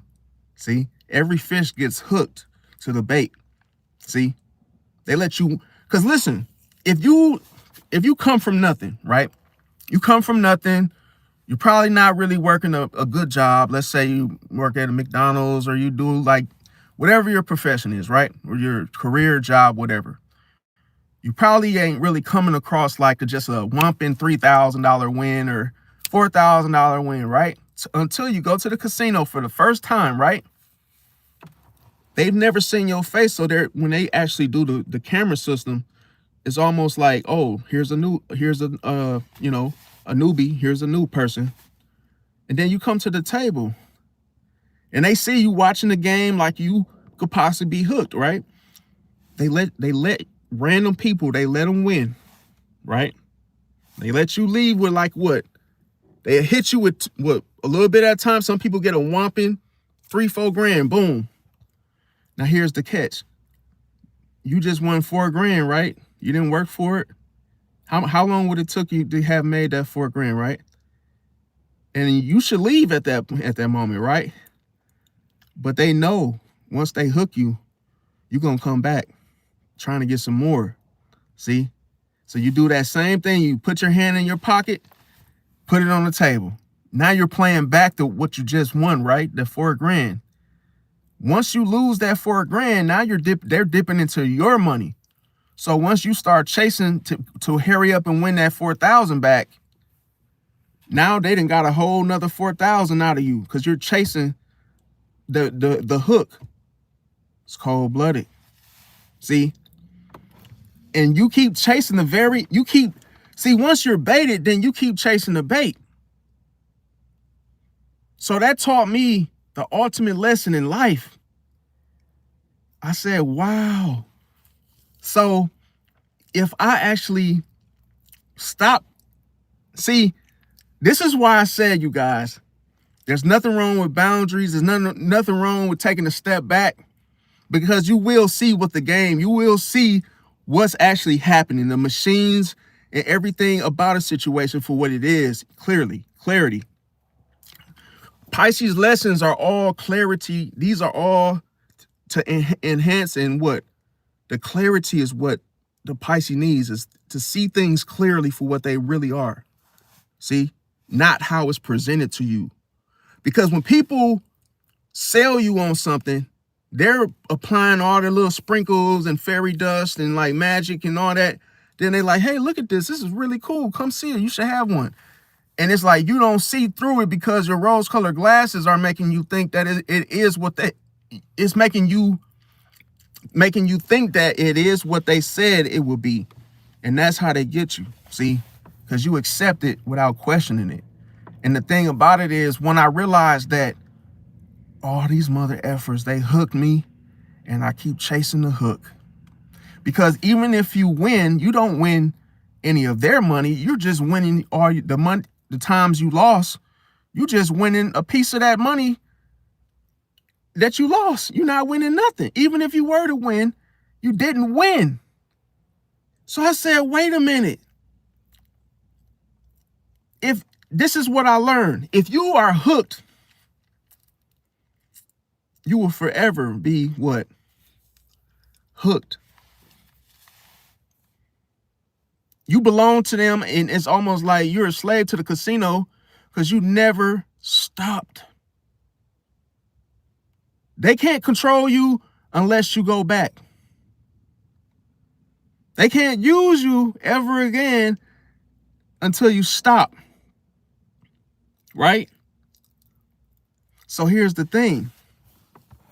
Once they hook you, you have to be the one to unhook yourself by not going back. See, they know that they know once they get you hooked, it's going to be hard for you to stop. Cold-blooded. See? That's the analogy and the metaphor behind it, because if you apply that to anything in life, every time you get hooked on something, what happens? You have a hard time letting it go. You have a hard time saying, you know what? Let me let go of this situation. See, you take the power back. You take the power back. You take the wand back, Thor's hammer back, when you say, no more. I refuse to be hooked. You take the hook out of your mouth and throw it and say, no more. I'm a free man. I'm never going to be hooked to that shit ever again. See that? Because now you see that you were, the whole time it was all fairy dust, sprinkles, seasoning, sugar. All this stuff was thrown at you to blind you from the hook. So you get baited going. You get baited to go. And then once they give you a little breadcrumb, make you feel good, special, and they throw you 3,000-4,000, they're like, oh, this that same person that came yesterday. And they like, oh, now this person is hooked. We got him. Yeah, you see that, Sammy? Yeah, we got him, man. He's back. That's how they get you. We'll give you a free soda, free sodas. You don't have to pay for a soda. That to keep you hooked. See? Remember I said it's very hard for you to control a fish unless it's hooked. See? Like it's a difference between being caught and being hooked. It's cold-blooded. See, if you caught, you could still get away. See? But when you actually go all in and they hook you to something, man. Because I always was thinking, like, it's not the money. It's not the money that you get hooked to. See? It's the whole experience that you get hooked to. So that lets you know, like, that stuff is like, because remember I said it's what you can't see. You don't see the hook. You don't even see a way out once you're hooked. Now let me tell you, now I know that sounds very crazy. I know that sounds crazy, you guys, but when I'm gonna say it like, when you're manipulated into thinking something is good when it's not good for you, that in itself, I just threw a gem at y'all. To somebody saying something is good, but it's not good for you. Oh, it's good to go to the casino, man. Come on down and play. Yeah. Pull the slot machine. But they don't never tell you it's not good for you. See? That's the thing. Like, you have to grasp that. Remember I said you hear something that's bad, you have to question it. Where there's no boundary, there's vulnerabilities. Where there's no boundaries, there's self-destruction. See? If something is so good, then why is everybody unhappy here? See what I'm saying? Like, why is it more people that's angry and pissed off in this environment? Obviously, it must not be good at all. See, because it's not paying off for anyone. Everybody here is miserable. That's why I said, look at the environment of which you're in to know that, hey, something isn't right. And that's what happened to me, you guys. I realized that to stop gambling, I realized, like, man, this is a hook. See, the hook, the one thing, once a Pisces get that revelation, gets that whole, like, revelation of a situation, you're not getting that Pisces hooked again. See, it's like once a Pisces see through and realize what's happening, it's like, oh, you dirty mother effers. I can't believe I fell for that shit. Like, because you actually see what they're doing. It's like, oh, no. And you're not seeing what everybody else is seeing. See, because you're looking at everything from the subconscious. See, you realize that, oh, my eyes were blinding me the whole time. I went into the situation blindly until I took off the rose-colored glasses and used my soul. See, once I used my soul eyes, I realized that, oh, you see behind the scenes is what you start to see. Behind the scenes, and then the demons behind the scenes, that what they're doing, and then you see the actual traps, like, oh, okay, I get it now. Now it's like, oh, now you feel embarrassed, you feel guilt, you feel shame, and it's like you got to get back on your game. You're just like, okay, well, learn the lesson. It's not, and the lesson I learned behind gambling is it's not always what it seems. You see, like, everybody, you look at everybody in the casino and you're like, oh, these guys, everybody got some money. No, they don't. That's why they there. See, they trying to get their money back. It's like, it's deception. That's what I'm trying to say, you guys, is that you've been deceived into thinking that, oh, I'm going to win something tonight. No, you're not. You're going to win some of your money you lost back. That's the truth. But people go there hypnotized, and it's like they're coming there because they signed up for it. They're hooked.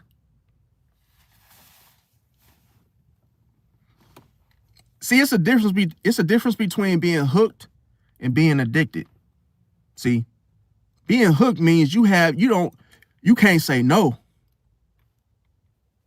It's like, hey, the casino calls your name, wakes you up out your sleep. You put your clothes on and you go there. You don't even know why you're going there.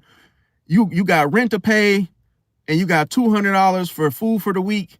And you like, man, casino told me to come there. So, hey, maybe I might win tonight. And that's where they got you, man, when you can't even say no. See, that means you're hooked. Addiction means you can control it. See, addiction is like, hey, I'm addicted to chewing gum. But, hey, if I don't want to buy none, I just won't buy none. I haven't made it to the store yet. You know, you still have some type of control over it. But when you don't have any control and you can't say no, that's when you know you're hooked. Now, now, aside from the casino, why I mentioned this today is for anybody out there that's struggling with stopping something. Anything can be your hook. It doesn't have to be the casino. You could be nice to people and that could be your hook. You just can't be how you just can't own how you feel around people. You could be hooked into feeling like you just can't say no when people do certain things. See that? And all I'm telling you is that you have the right, you have the power.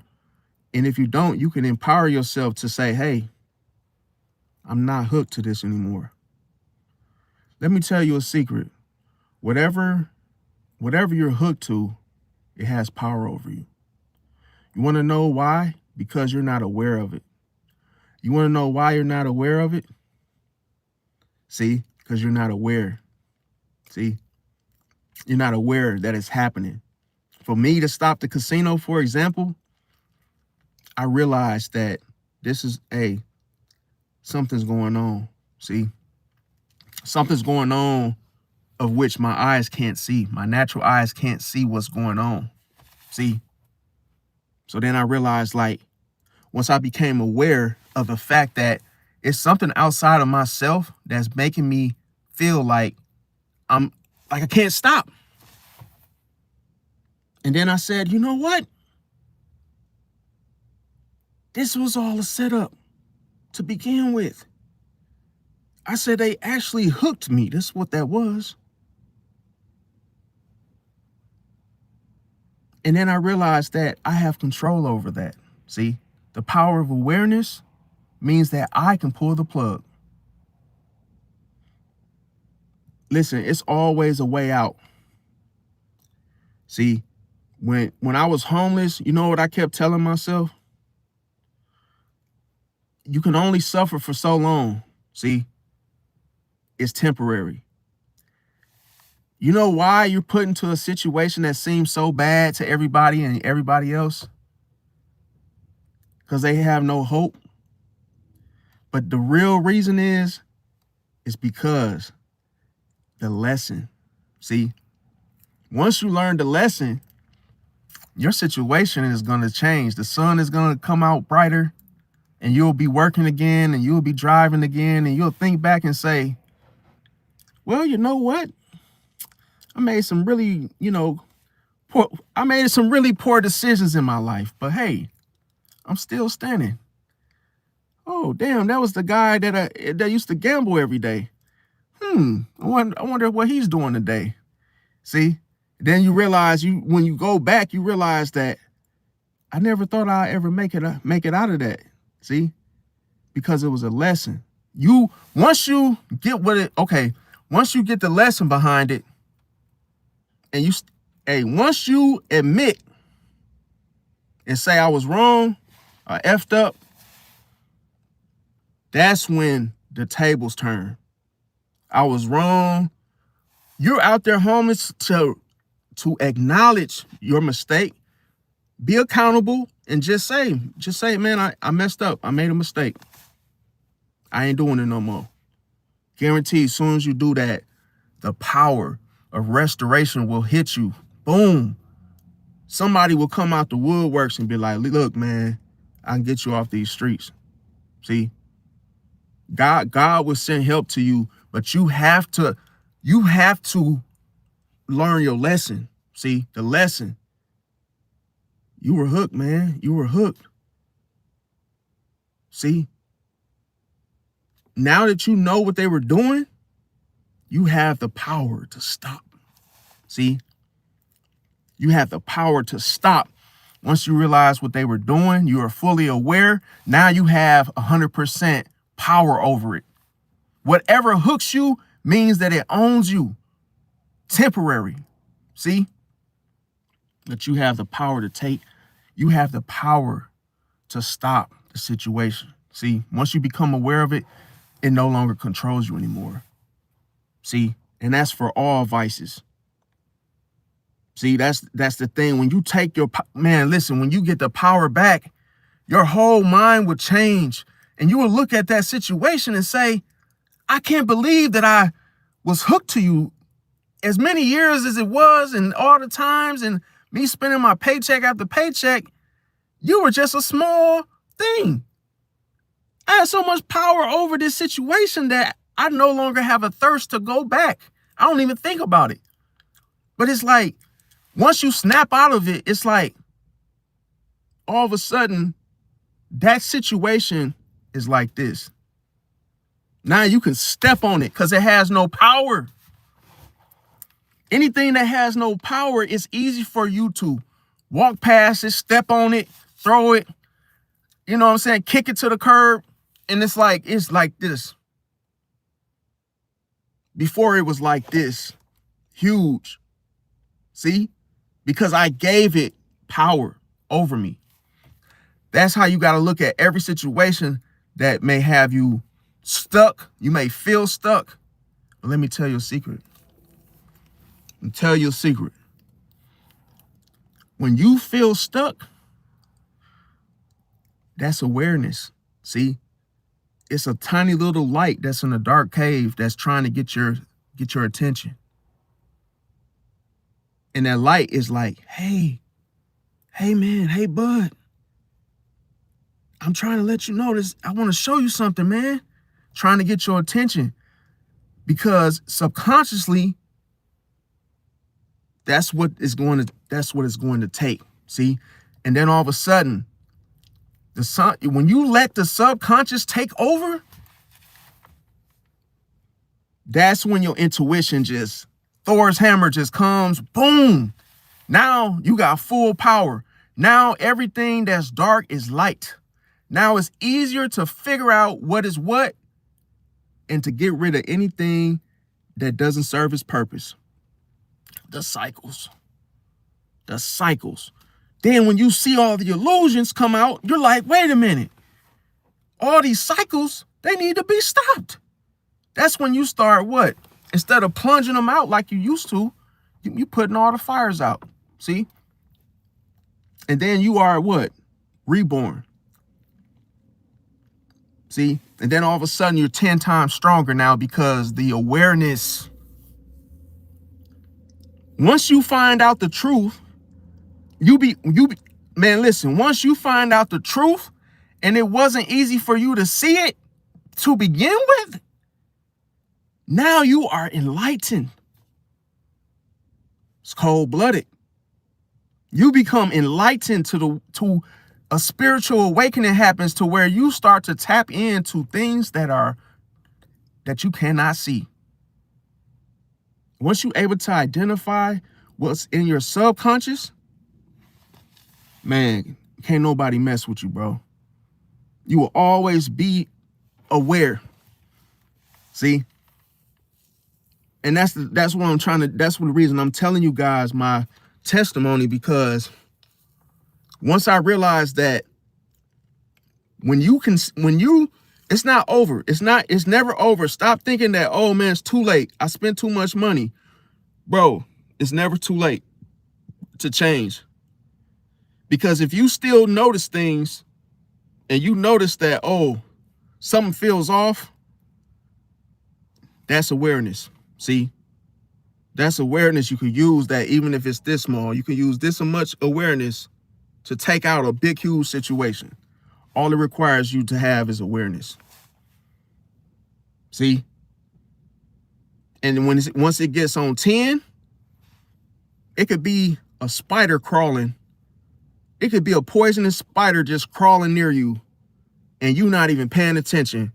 But if you got awareness, that spider you gonna catch that spider before it catch you. You'll be like, oh, damn, a spider, whoo, and kill it. And it's like, damn, nobody was paying attention to that, see? But you was fully aware to see a spider, a bug, some type of roach or anything, you just spot it and say, wait a minute, look at that. Hey, look at that little raccoon that's trying to get through the door. Just little stuff that people are not paying attention to, bro. Nothing will sneak up on you. You will always see what's going on behind the scenes. Cold-blooded. And then one time, you know, it's crazy. I ran into a lady that worked at the casino, right? And I asked her a question. I said, hey, is the casino rigged? I said, I'm not going to say anything. I just want to know, like, if, you know, the slot machines are rigged. She was like, I ain't going to even lie to you. She was like, everything's rigged there. I said, yeah, I knew it. She said, yeah, with the slot machines, so what happens is they have certain ones that they can actually go and turn on. And they actually would, you know, pay out a certain amount. And then all of a sudden, like, there's certain ones that they, you know, they have to feed. And it's like, hey, until they reach a certain goal, that's when they start, you know, turning them on to pay out. I'm like, I knew it. So that was just proof. I'm like, that's how they hook you, because they let you think you did it. See, remember I said with some Pisces is that they make it seem like you're in control or like you're running the show, but you're really not. And then people get hooked. Remember I said people think they're fishing for a fish, but they're really getting what? They're the ones that's getting caught. See? They think they're going to hook a fish, but they end up what? They end up getting caught. See? It backfires. So that's why I always say to people, but here's the thing. You have to do shadow work as well. See? But this is why I was talking about therapy. My therapy was actually me becoming aware of my vices and not letting my vices take over, because I was tending to like do that often. Shadow work is like you really have to take time aside and work on your boundaries, work on your weaknesses and what you're weak to, because that's where the self-destruction can enter if you're not careful. Because if you have an open window, obviously you'll be vulnerable. That room or whatever it's open to or whatever is inside, any outsider can see that. See? Energy will go where it's filled. See? Energy enters into a room, it knows that, hey, it just might be somebody or something. If not, then, hey, that's just open space for that energy to go and dwell. But here's the thing. If you close the window, that's one less place that, hey, you are open to or vulnerable to. See? Because it's an open entry if it's open or unlocked. Observing patterns is the next one. See, you have to observe patterns. And that's what led me to my situation, being able to know that the casino was rigged. Okay. Now, it's a difference when people tell you that it's rigged versus you actually figuring it out yourself. In other words, so I know that some people might say in the chat, like, well, Dan, you didn't know the casino was rigged. It's like, yeah, I did know. People would always tell me that, but I had to experience it for myself to actually, you know, get my type of you know, understanding of it. So when it come to you can't pay attention to, okay, so you can't pay attention to just intentions. You have to look at the whole, observing, you know, the patterns of a situation. Next thing, you have to trust your intuition without emotions. Now, another thing is that that's what can make a Pisces dangerous after, you know, them applying those you know, those characteristics, because it's so basically what I'm saying is, like, it's not because of the emotions. See, it's because a Pisces can be what? Unaware of their power. See, that's the thing. Like once you learn a lesson, in a million years, you would never believe that you could actually stop. See, sometimes you'll think that was hidden from you. Like, oh, I didn't know I could stop. It's like, damn. Because if you always want something and it's there, it's like, oh, I can always have this. But then it's like, no one ever thinks that, hey, what if you just stop doing this today? Like, you could just be a new man, and then I have all your money, keep it, invest it, do something with it positively. And it's like, wow, I could just stop. Like, anything that I'm doing, I don't have to do what hooks me. See, I can always I could go in a different direction and lead my own, if I'm headed towards, if I pick up some fried chicken and I start running left, you know how many people will follow you? See, because they smell the chicken. It's like, hey, you don't always have to go along with what everybody else is doing. You could always do something else, something positive, do something that actually, to play it safe. What old heads used to always tell me, which is very funny, is, hey, man, if you get an inkling to go to the casino, man, hey, just go buy a lottery ticket, bro. At least it's done right then and there. Just spend $1 and get you a scratch off or something. Then you kind of, kill the urge or the taste, or hey, whatever it is that makes you want to, gamble. I'm like, nah, that ain't. See, to me, it's like it's like cold turkey. To me, it's like you just stop. Like, some people have a urge, like, okay, so some guys, okay, I forgot the name of it. It's called like, some guys, when it comes to what is the word for that? I'm trying to remember the word, but for instance, like, some guys, they have a hard time. I believe it's called they stop jerking the chicken. It's like, you gotta, some people have no fap. That's what it's called. Yeah, fap. So some people have a addiction to fapping. So it's like, in those moments, it's the same concept. You can stop. See, and like, I don't believe in it, because I feel like as a man, you should always save your seed. I don't believe in like fapping. But it's like, some men out there, they probably struggle with that because it's like a bad habit, or they might just feel like, you know what I'm saying? Like, they can't stop. See, but I'm here to tell you, you actually can stop. I can tell you right now why that's happening. And see, the funny thing is, even if you are the type to fap, you can fap just because, even if you had a wife, or it doesn't matter. Like, that's why I try to say, if you're a gambler, and hey, they got you hooked, you ain't gonna stop. See, you ain't gonna just stop naturally. See, it ain't got nothing to do with willpower and all that junk. It's like, bro, you have to realize why you're doing it. See, and then once you realize why, then I could tell you just how to stop. You just do it, just like Nike. Just do it. You just stop. You stop because, listen, what it does is it has control over you. See, and you feel you're not putting up any type of boundary. You're not actually you're not trying to make it easy for you to stop. It's like you're just allowing it to just own you. See, so it's like, when you feel like doing that, it's like because you're going along with it. See, but it's like, if you say to yourself, hey, I ain't doing that. I ain't doing that. Nope.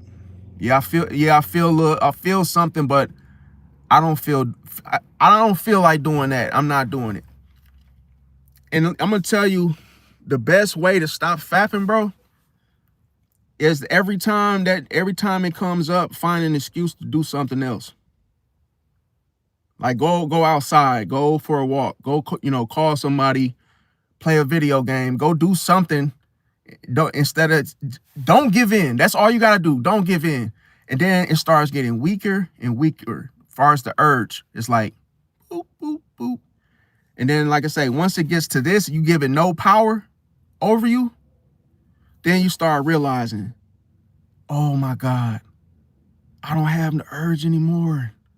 I don't even think about it no more. See? Because you have trained yourself, sir. You trained yourself. A dog doesn't listen on the first try, the second try. Sit down, Nick. Nick, sit. He's not going to sit. You have to train him. Training takes what, 2 weeks, 3 weeks. You have to just not give up. See, when you don't give up, you're training your body. Nope. FAP comes across your menu. Oh, let me see if I can. Nope. You just say, nope, I ain't doing it. Nope. You even laugh and just, nope, I ain't doing that shit. Nope. The thoughts come, you just ignore it, bro. Nope. Don't give in. Nope. I ain't doing it. Nope. Guaranteed. You train your body 3, 4, 2 weeks. Give it 2 weeks. Guaranteed. Once you see that you have power over that, you gonna be real, man. That shit worked, bro. I just trained myself and didn't give in, bro. Even though I was getting urges, bro, I didn't do it. See, you have control over everything outside. Look, everything that these little things that I'm mentioning and fapping and all this stuff that is considered addictions and stuff that people have, bro, you can stop all that stuff. It's all on the power of you saying no, setting boundaries, dude. That's it. No, I'm not doing it. No, I said no. I'm not going. No, I'm not doing. As these thoughts start to come into your mind, you're putting your body more over what you're thinking. You're saying no, I ain't doing it. Nope. Then I'm gonna tell you the power in saving your seed, bro. When you don't release, bro, that's what makes your features, your male, hormones, or however you want to say it. You enhance everything. Your aura becomes stronger when you stop doing that, bro. People can feel you. And I'm talking about, they don't even know you. They be like, bro, somebody over here. You radiate, bro. And you save your seed. Same thing go for a female. If she was celibate or hey, whatever, hey, bro, your whole aura on 10, bro. Your skin start looking better. Everything, bro. Like, you just start glowing. But like, a lot of people don't know that, bro. Like, you gotta yeah, the window's foggy. I know it's keeping me warm. I ain't gotta turn the air on major. But yeah, another thing, so okay, so the next thing is the core motives of the shadow Pisces. Okay, so you have to protect your inner self, your inner world at all costs, you guys, because like I say, a dark side Pisces isn't trying to dominate like a Scorpio or like a Capricorn. So sometimes they just trying to use the emotional self-preservation. It is a little nifty in here, you guys. I ought to turn this little air on, let this defroster cook a little bit. But yeah, a lot of times when see, a Pisces has to, in order to become a Pisces must go through these different things. See, it's the bad feelings of which makes a Pisces dark-sided. Okay, now these are strong feelings, you guys. It's man, do not drink a Diet Coke, bro. That shit at me like, that shit's like drinking fucking oil or something, bro. That shit got me burping and kind of like I can't even talk, bro. But it's the only thing I got right now. I don't got no water on me.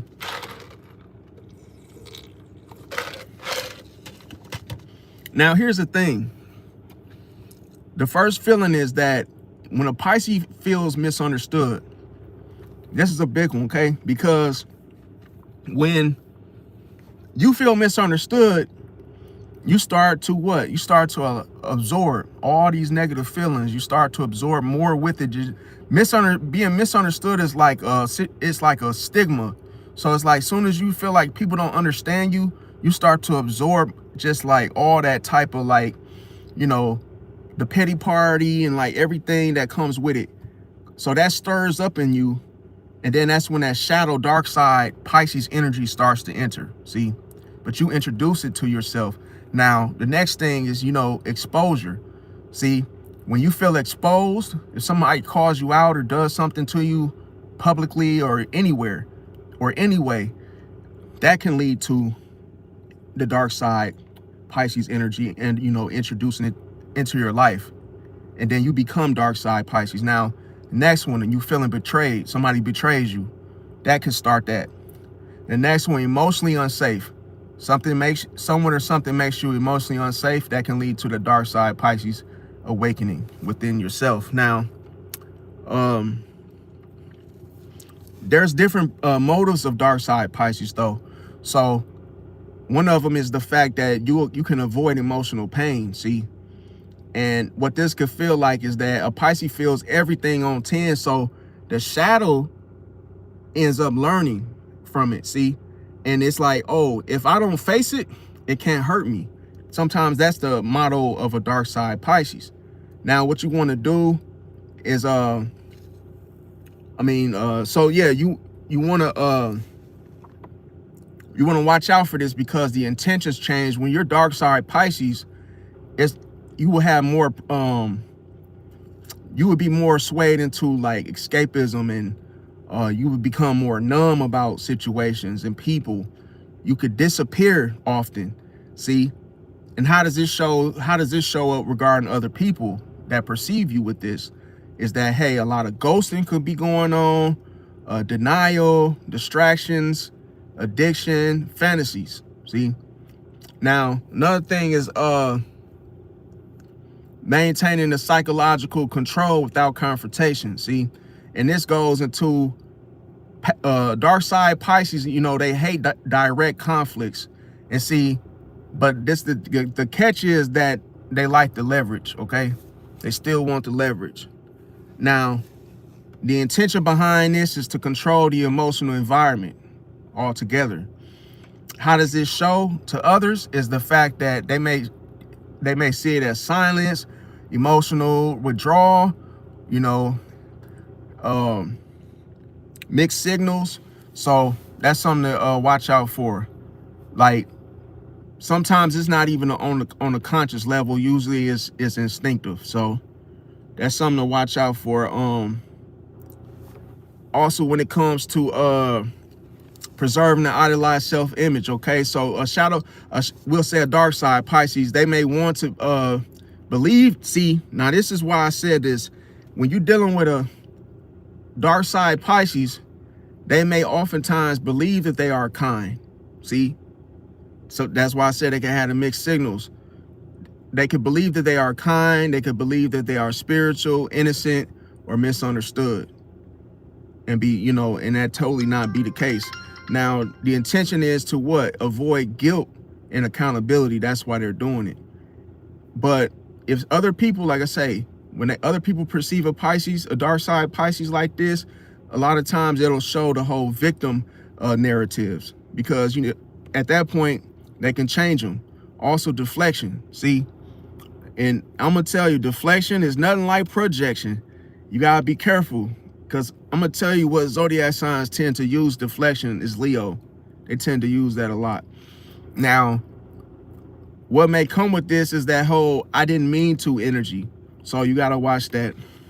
Another thing, a dark side Pisces can punish you without looking like the villain. See, so a lot of times a dark side Pisces, they know how to hurt you without even appearing aggressive. See, that's cold-blooded. Another thing with this is, when it comes to the intentions, the fact that they can use the emotional retaliation while staying morally clean about it. It's cold-blooded. See, now how does that show to other people? They may say, oh, you know, they may notice that you're here one moment, gone the next, disappearing acts. withholding affection. You don't want to, you don't want to hug, or hey, your girlfriend or your boyfriend may be always telling you, hey man, you don't, they might, when you land beside them, they be like, hey, you don't do this or you don't do that. So a lot of times when you withhold affection, that may be you just not wanting to, spend the night. You end up wanting to leave. Your girl like, hey, where you going? You're like, hey, I'm about to go. You ain't doing no type of hugging, no lovey-doveys or any of that. So that could be the dark side Pisces at hand. Now, another thing too is that they don't explode. See, they don't explode.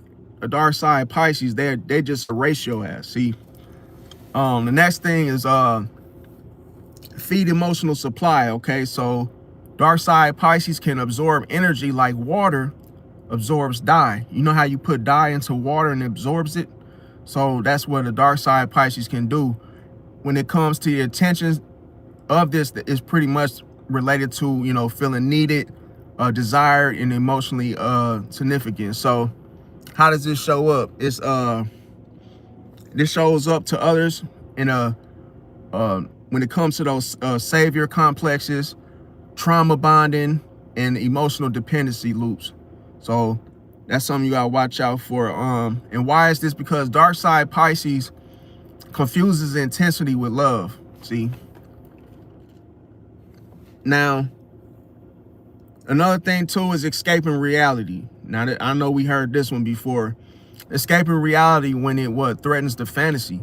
See, reality is harsh to a dark side Pisces, okay? And the dark side Pisces prefers meaning over truths. See, now the intention of this is what? To protect the dream. Now, how does it show to others? Is the whole ignoring the red flags, which I mentioned before, lying to yourself, the whole selective memory situation. Now, just know that dark side Pisces, they don't lie to others first. See, they lie to themselves. It's cold-blooded. Now, when it comes to the deeper truth of it all, like I say, on a deep level regarding dark side Pisces, is the fact that sometimes they may feel like, hey, am I able to exist as I truly am? See, that's something that they may say. And like I say, when the whole answer to the situation, when they say that to someone, and when the whole answer feels like no, no manipulation, becomes armor in this situation. So it's like a lot of times what we have here is like someone that's trying to act like they're, there's something when there's something else. Okay, it's like I'm not sure if any of you guys ever been dark-sided. Let me see. Yeah. I mean, oh yeah, I know more about other zodiac signs. Like I say, I'm like, so I still got a lot more videos, but I'm gonna mix them that way. Other people that have different signs, I could talk about their sign too. So I'll do tomorrow. I'll actually talk about another, like a different sign or different different placement, so that way it's not like I'm just covering the same same sign.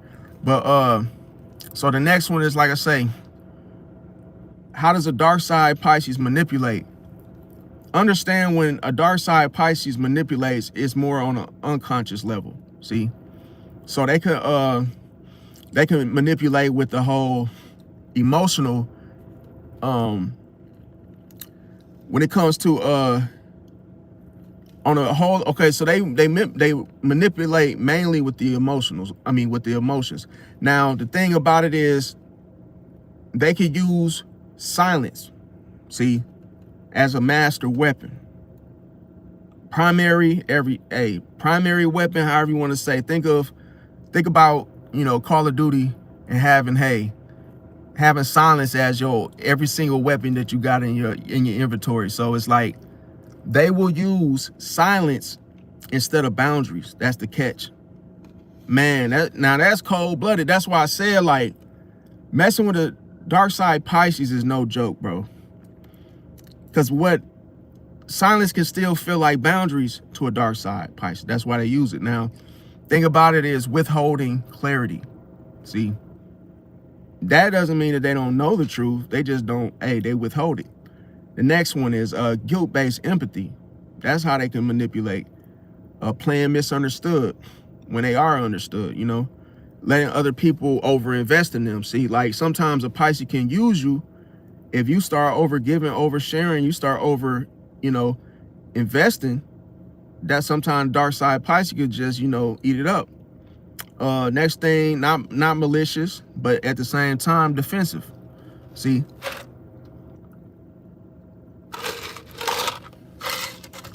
now I'm gonna tell you when a Pisces becomes dangerous, what to watch out for. Okay. Now this is pertaining to dark side. Okay. First thing is emotionally cornered.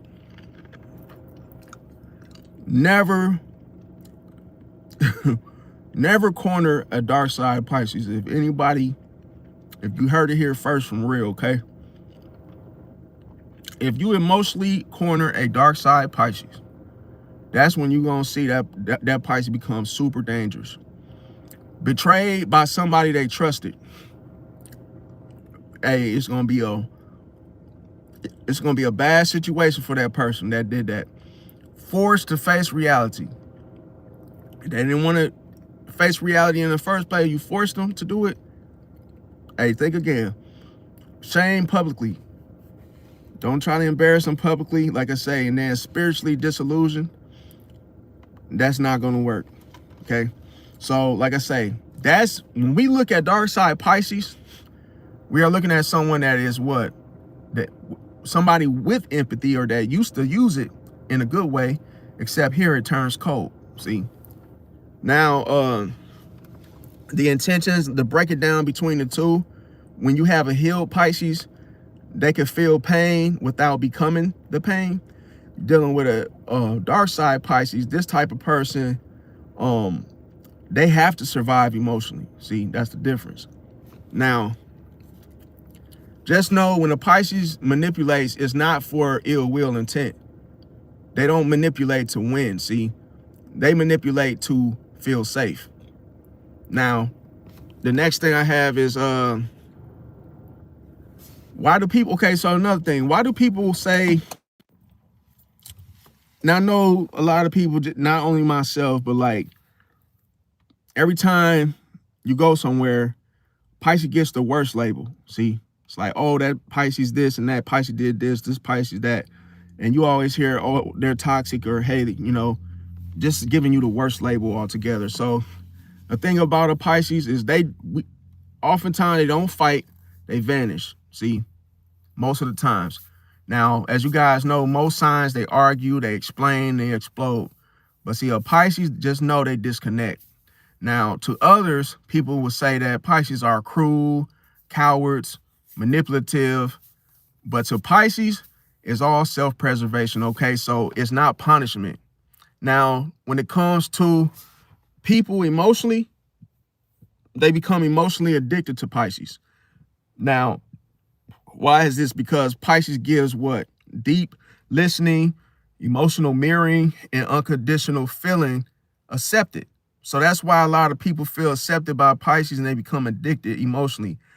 Then a Pisces withdraws, see? Then people feel hooked. Remember that exactly what the whole analogy and examples I gave y'all earlier. People feel hooked because the Pisces gave them deep listening, gave them emotional mirroring. So a lot of times why people say that, oh, they assume that Pisces manipulated them, because it's like, oh, you knew you gave me all these things that I needed from you just to withdraw, see? So like I said with the casino thing, it's like, hey, they let you win, but it's almost like they know that they're not going to give you your money back, see? They know that you can't get it back. That's how they hook you.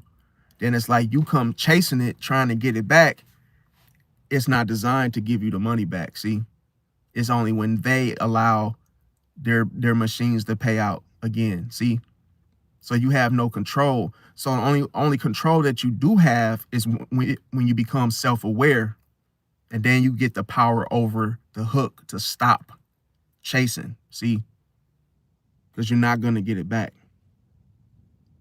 That's the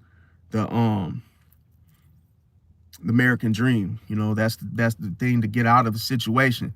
Now, next is people, like I said, people feel hooked, then they feel abandoned. See, which creates resentment with people regarding Pisces, to which why they call Pisces toxic.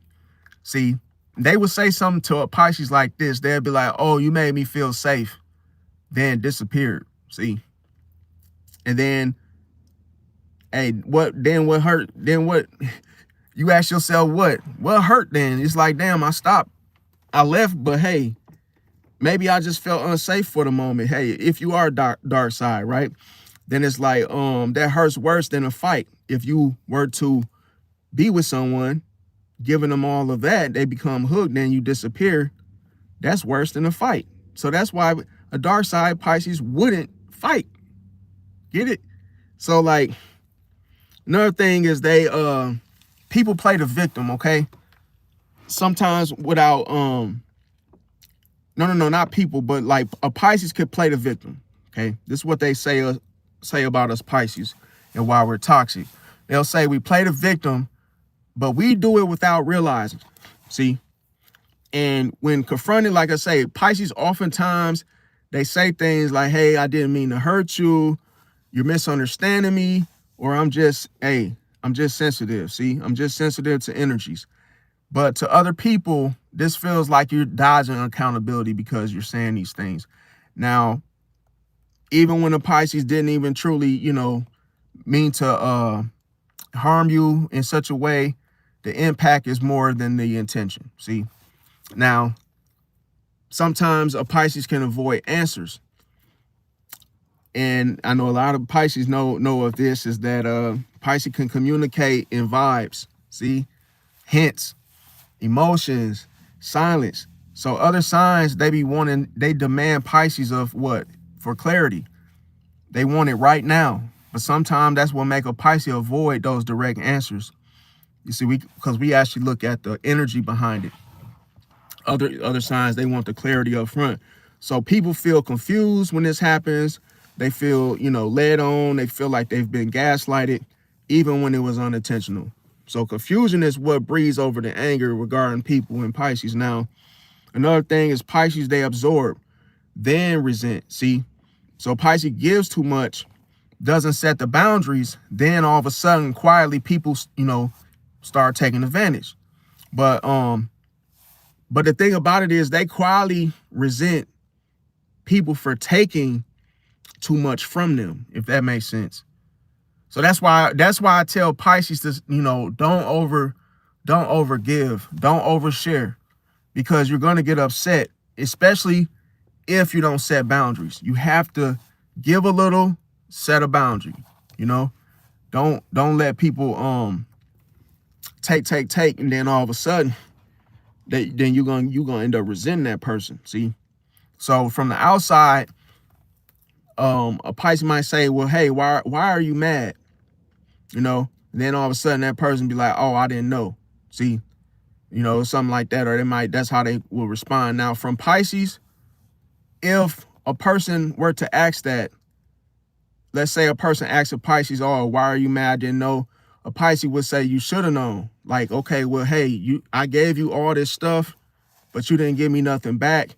So that whole gap is what's going to make y'all fall out. See, that's why you got to be careful. Pisces, just don't give too much and set the boundary. You have to set that boundary so you and this person don't fall out. Now, they could be emotionally strategic, okay? So Pisces remembers how you felt.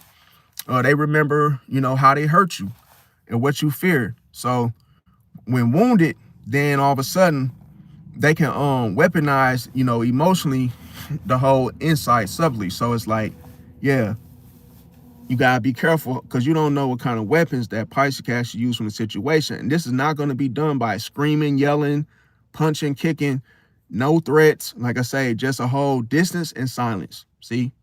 Now, one thing about Pisces is they're hard to pin down. You cannot pin down a Pisces, okay? So people hate what they can't understand. See? So Pisces is what? Sometimes, now this is just the truth. Pisces is contradictory. They're fluid, emotionally layered, and inconsistent when overwhelmed. So those traits alone, you can't pin down no Pisces. Pisces is considered the fish. So when things go wrong, people what do they do to Pisces? They label them. See, they label us as fake, sneaky, and deceptive. See, even when Pisces was just confused themselves. See, so they try to take that right from us because they say, oh, like okay, yeah. If you look at it from an intelligent point, it's like, yeah, we're smart, but hey, we're still human and we still make mistakes. So if we become confused, sometimes, yeah, we confuse ourselves. So that might be why we're acting the way we're acting or doing what we're doing. So the whole truth behind the situation is this, that Pisces, people don't hate Pisces because Pisces is evil, okay? They hate Pisces because they couldn't control them. That's the number one. That's always usually the number one take. The next thing is that they couldn't read them. See, a lot of times it's just the people they label you because they don't understand you, Pisces. The next thing is they couldn't get closure. See, they always want to know why. They always want the gist of the story.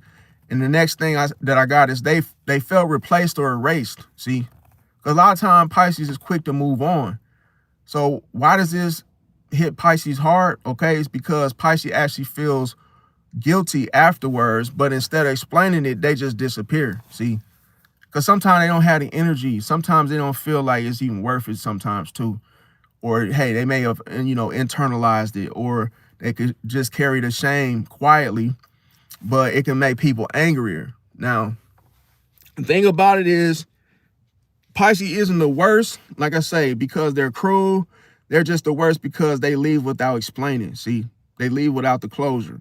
So if you want, like I said, that's the best way to put it, why people label Pisces. And I just told y'all why the understanding, why the fallout. Okay. Now I got some bonus content, like I say, how does each zodiac acts, how do they act when a Pisces is hurt, okay? Now, just understand this one thing. Pisces hurts people what? Emotionally, subconsciously, see? So every sign reacts differently, okay? And they got their own little defense style to it. Aries, what type of emotions with Aries, okay? Aries what? Anger plus ego. And then where they're wounded, okay? Where are they wounded regarding their ego? See? And that's what they become angry about. So what to look for is, like I say, sudden aggression. This is bold in your face, or it's the whole I'm done energy. See? But the thing about it is with Aries, they try to provoke Pisces into reacting. See? They always look for a reaction. Now, they also may act like they don't care, unbothered, but they keep watching. See? Pisces will have their full undivided attention. Why is this? Because Pisces silence feels like rejection and disrespect to an Aries pride. So that's the whole sum of the gist of the whole situation. Taurus is it's the whole withdrawal. See, the stubbornness kicks in, and it's the stubborn resentment that takes place. Now, what to look for is the fact that a Taurus, they go cold. See, they go cold and they stop investing into the Pisces. Next thing, they won't discuss emotions anymore. Hell, if you're lucky, you probably wouldn't even get like a little inkling of emotions out of a Taurus. And hey, they could just become emotionally unavailable. Give two F's about you or what's going on. And why? It's because Taurus feels betrayed. See, their emotions trap them. So that when their emotions trap them, they don't move. See, and when this happens is When they feel betrayed, then all of a sudden, it's because of the emotional security disappears. They don't feel secure emotionally in it.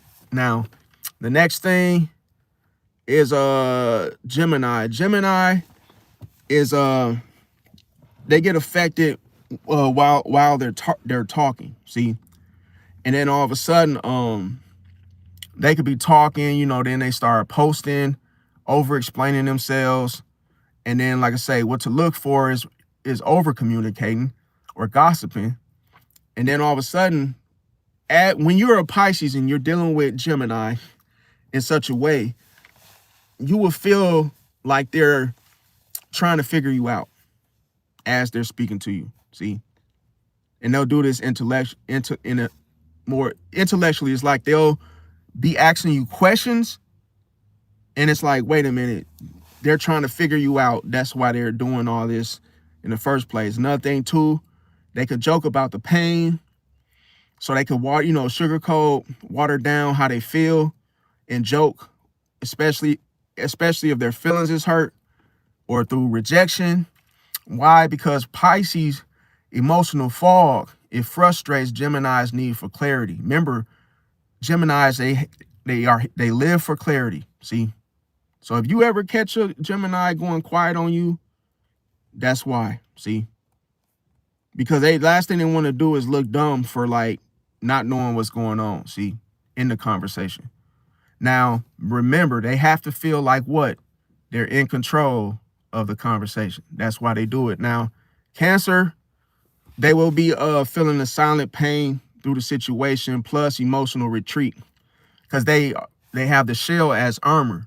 So a lot of time when they retreat, that's what they're doing. They're trying to go back into their shell. That's where they feel secure. And usually that can be aggressive or aggression regarding them, retreating back into that.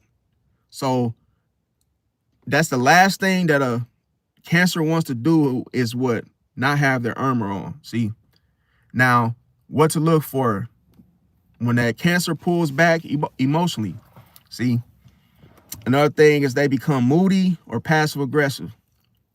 And then a lot of times they can replay memories, reminisce in the past.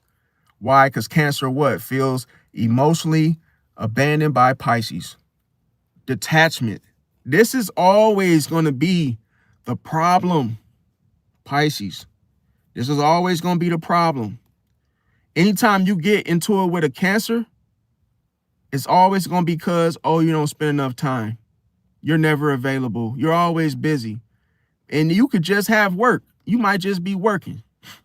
And your schedule is what it is. But a lot of times you could feel that crybaby energy coming off of Cancer, because they will be replaying back those memories of how you guys, had a good night together. Too bad, too sad we don't have those, those often. Yeah, because you got work and you never have time for me. That's how it turns into that type of talk between you and the Cancer. And Cancer is pulling back emotionally in the midst of it. And then they're like trying to, they're being passive aggressive. They try to make you feel guilty for not having time available. But it's because of your detachment, Pisces, because they feel abandoned by it. See, because you got to work until you're off. And then whatever goes on your off day, if you have time, then it's like, hey, I'll get to you. But Cancer ain't trying to hear that. Now, Leo, what they may do is pride. Pride is the biggest thing that they're going to feel. See, putting chinks in their armor. Pride, they can use pride but mask it as hurt. See,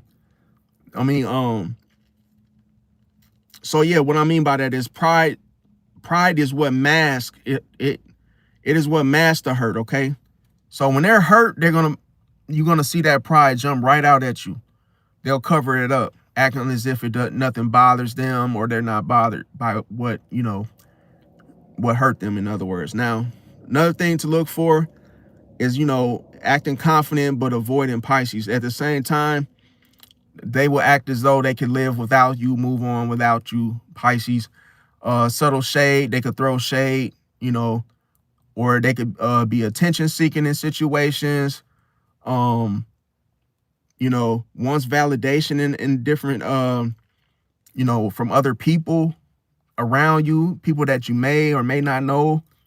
Why? Because a Pisces can make a Leo feel unseen or unchosen. See, next one, Virgo.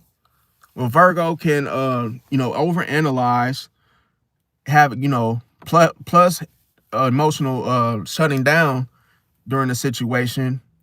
What to look for: they could criticize Pisces' behavior, rewrite the story logically, stop opening up altogether. And why? Because of Pisces' inconsistency. It breaks the Virgo sense of emotional order. See, now Libra, it could cause them to politely distance themselves, where, what to look for in this would be, hey, that Libra would still be kind to you, Pisces, but no intimacy. See, the next thing they could do is avoid conflict, but keep the boundaries. The next thing, emotional detachment. See, they might not even talk to you the same as they did. Why? Because Pisces disrupted the Libra's emotional balance. See, and you'll know, because when a Libra gets unbalanced, they have to, they get shooken up. They have to fix the scales, in other words, in order to approach you again. Now, the next thing is Scorpio. So Scorpio will what? Give you that cold observation. So when it comes to this, is that they become quiet and calculative. So it's like they'll start calculating the situation, doing all of this while being extremely quiet. Another thing too, they like to watch Pisces intensely. They're always watching Pisces. So it's almost like a peeping Tom. You know how a peeping Tom can be like your neighbor across the street, and then he's like sitting on the couch, pretending to be reading a newspaper. He got the newspaper on the side of him, and then, every 5 minutes he's sticking his finger through the curtains and staring over at the Pisces and just, keeping tabs. So I know that was a horrible example, but yeah, that's just how it goes. So when it comes to the next one is emotional access completely. So whenever a Scorpio, goes cold with Pisces, this is what they do. They can just suddenly just cut off the emotional access, and you will feel it, Pisces. So because you're gonna feel the energy shift automatically. Now, why? Because Pisces touched Scorpio's vulnerability and disappeared. See, because that's the thing. Like when Scorpios, they feel vulnerable, like over things that are very, very petty. See, like petty to the, over things that are petty to the Pisces. Because like when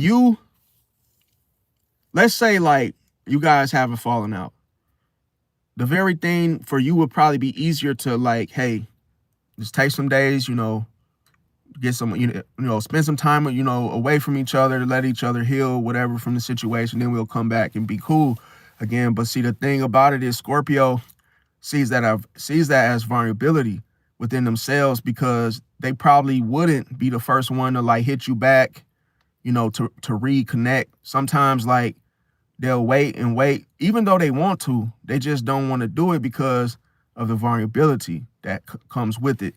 So they think that, oh, if I hit you back after we had a falling out, then, oh, I'm going to be considered, vulnerable in that situation.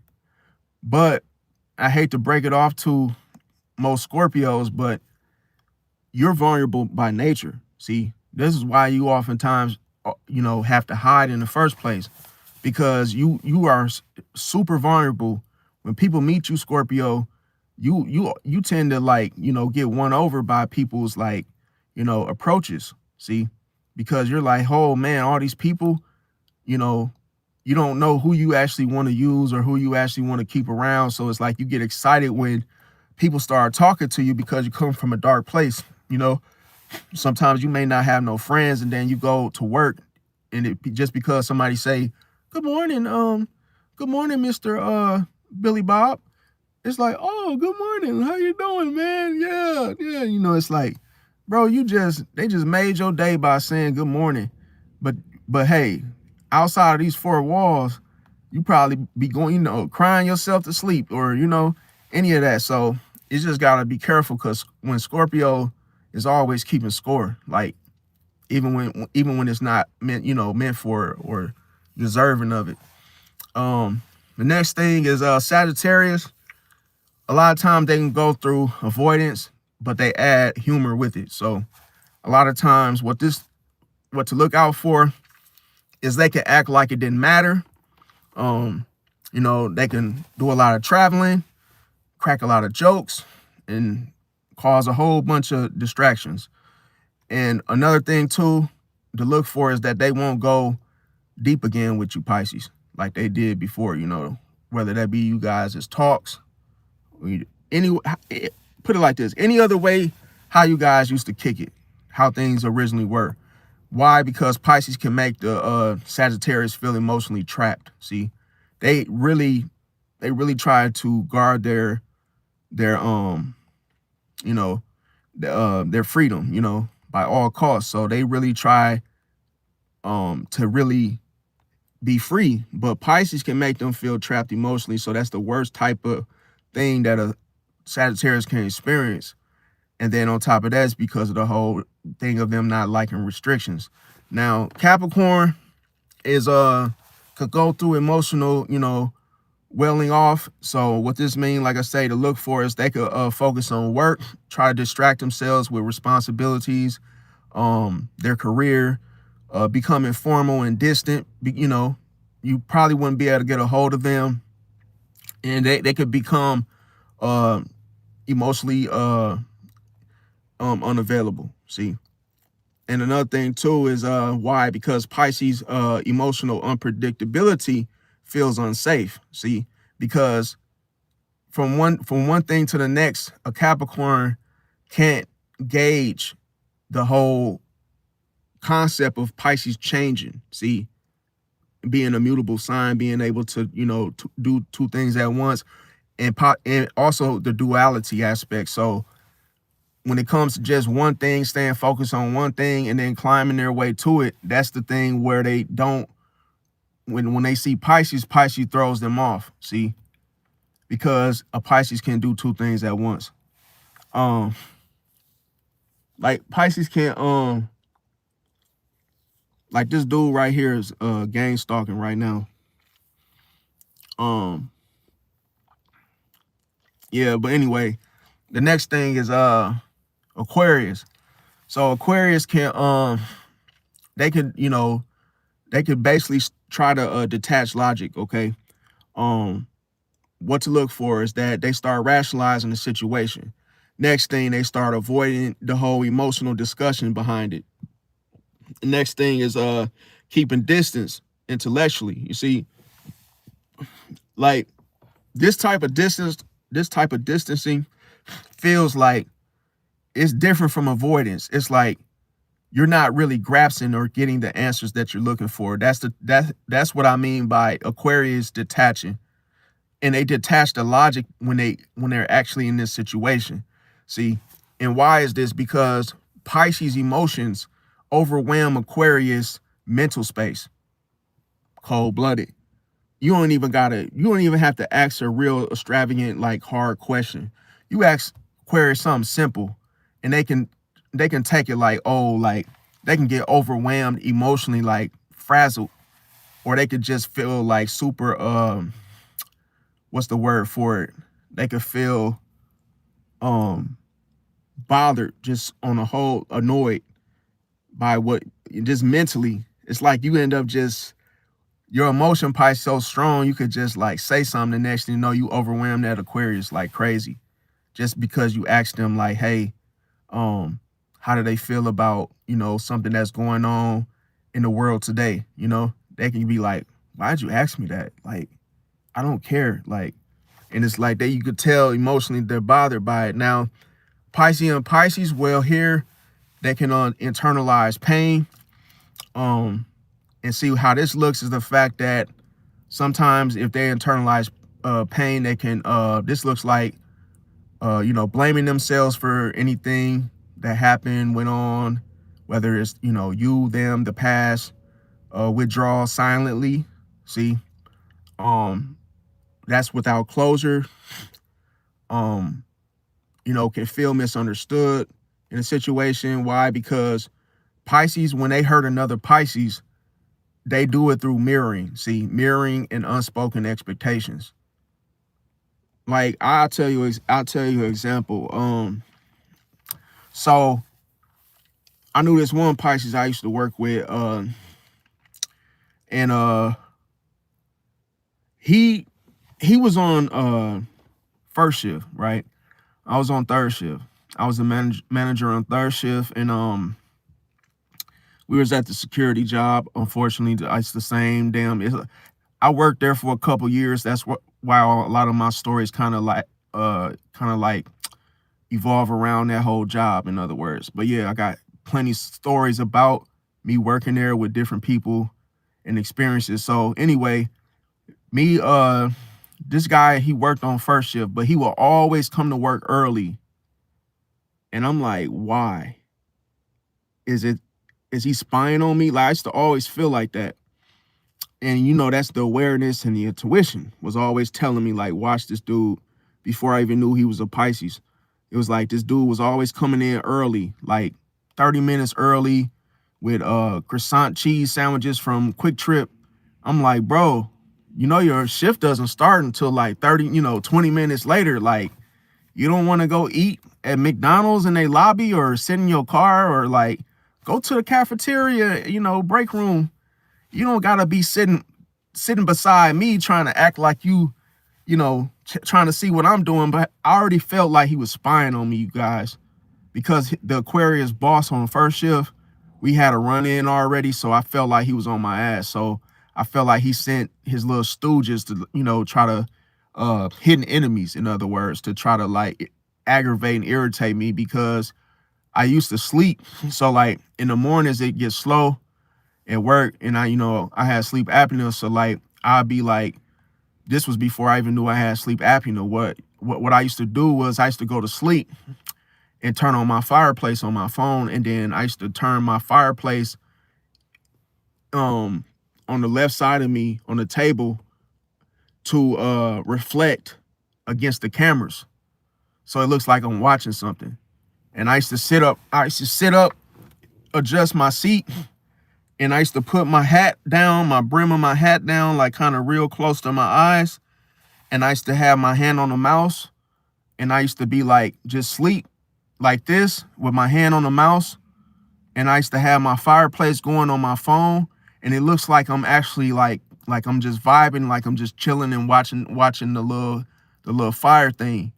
And all I really had to do was, what would wake me up is if the phone rang. And then I blocked the window, the help window. I blocked it with like the little shit from like the screen and stuff. I adjusted the little things to block the front helping window, so nobody could see me sleep. So I had it all set up. The only thing that was blocking me was the Pisces, nosy spy freaking freak that would come in at 20 minutes early before his shift started. Him and the Gemini. The Gemini would be his little, you know, his partner for the morning shifts. And both of those scumbags, they'll come in early. And I was fully aware of it, right? So one time we were sitting down, and the Gemini, the nosy scumbag, he asked me, he said, yo, I heard you got a YouTube channel. I said, how did you know that? He was like, oh, I heard you telling, you know, the Pisces about it. I'm like, I didn't want to tell him. So I was just like, kind of ignored him and kind of brushed him off like, oh, okay, yeah. He was like, oh, I'm going to check it out. He was like, what's your channel name? He's like, I want to subscribe. I want to see, you know, your content and stuff. And I said, nah, man, I'm good, bro. You don't need to see none of that. And then he was like, what? I said, nah, bro, I'm good, bro. He like, I was going to subscribe, but you know what? Forget it. I was like, well, you know, I don't know why you asking me this at the job, and we're not even cool like that. You know, like you just be with him on first shift. Like, And I'm trying to figure out why y'all even coming up, why y'all even showing up for work early. And I know y'all bosses that in Aquarius that's my enemy. So in other words, um, it was like about a couple weeks later, I get fired. See, and all I could think about was two things: like either the Scorpio got me fired, or those dudes that were coming in early, the Pisces and the Gemini. And the only reason I said, only reason I think that the Pisces had something to do with it was because he asked me a question because we were like, the job was kind of like, it was Briggs and Stratton, and they were changing like the building for like the people that worked in like, forgot those people. They were like, instead of the Briggs and Stratton workers was like one section where we were at, and then they were gonna put the building to where the corporate part of where all the higher ups and like the higher ups of the company, in other words, on their side. So they were going to transfer the security station, everything to that building. So next thing you know, they were telling us like, oh, the Pisces was asking me questions like, oh, are you gonna still be here with us when we transfer buildings, when we change buildings? And he said, the Aquarius, he's gonna be the like in charge, and over the Virgo. He's like, he's gonna be in charge. I'm like, you know what I told him? I said, nah, man, I'm probably gonna end up leaving. I said, cause I said I'm gonna end up leaving because I said, nah, bro, if that Aquarius becomes the boss, I'm gone, bro. And he was like, why? He said, what's wrong? He said, man, actually, the Aquarius guy, I ain't gonna say his name on here, y'all, but he was like, the Aquarius guy, he's actually, cool. I'm like, nah, bro. If you think he's cool, you don't know what cool is. That's what I thought about it. Like, if you think dude is cool, you don't know what cool is, bro. I don't even want you even like trying to tell me somebody's cool when I know they're a hidden enemy. Like, nah. So it was like, when I got fired, I put two and two together. I said it must have been that Pisces, bro, because what happened? Okay, so it was a mixture because the Scorpio was doing stuff too. But here's the thing. So when you try to decipher who got you fired, in other words, I started thinking it was the Pisces because I don't know. I really don't know who did it, but it's like the Scorpio was doing shit, but it was like, at that point, we were like laughing. My last day at work, it was like me and a Scorpio, we worked together. He had been calling off a whole lot. So it was like when he finally came back, we were chilling. It wasn't no bad blood. We were like working regularly, right? Then with the Pisces, though, the keys were missing. The keys were lost to like the little golf cart. It was like some stuff went down. And it was like, what I did was... me and the Scorpio, we was always doing like we used to always do stuff like to piss off first shift, right? So like what we'll do is like, he'll be like, yo, I ain't taking the trash out. Like, no, F that. They can do that on first shift. So what I did was the Gemini, I had it out for the Gemini. It was like, so what I did was we had like the office chairs. And just to be an ass, like I pushed all the office chairs like with the armrests underneath the tables, and then what it did was it's like you can't pull them out because I had them so stuffed under the damn desk with the armrest with it, and like I pumped the chair, like the seats where you can actually lift up the seats. I basically pumped up the seats high enough to where you have to lift up the whole damn table to get the chairs out. So the Scorpio, he saw me when I was doing this shit, but he does this shit all the time. So I'm like, bro, if you tell on me, bro, your ass was doing this all the time. I watched you do this to other people. Then when I do it, my ass is fired all. It's like, come on, bro. So what happened was the Gemini and the Pisces, they come in, and then the Aquarius boss, right? They come in. Then all of a sudden, the Gemini starts reaching for the chairs that I had, like, that I had purposely, like, made them stuck to the under the tables, because I just couldn't stand him, bro. Then he started pulling the chair, and he was like, "What the F?" He was like, "What's wrong with these chairs, bro?" And then I started laughing because I was the one that did it. And then the Scorpio, he was laughing too, but we was kind of laughing like, to ourselves, like kind of like inside joke. And then all of a sudden, I clocked out, went home. I was off for 2 days.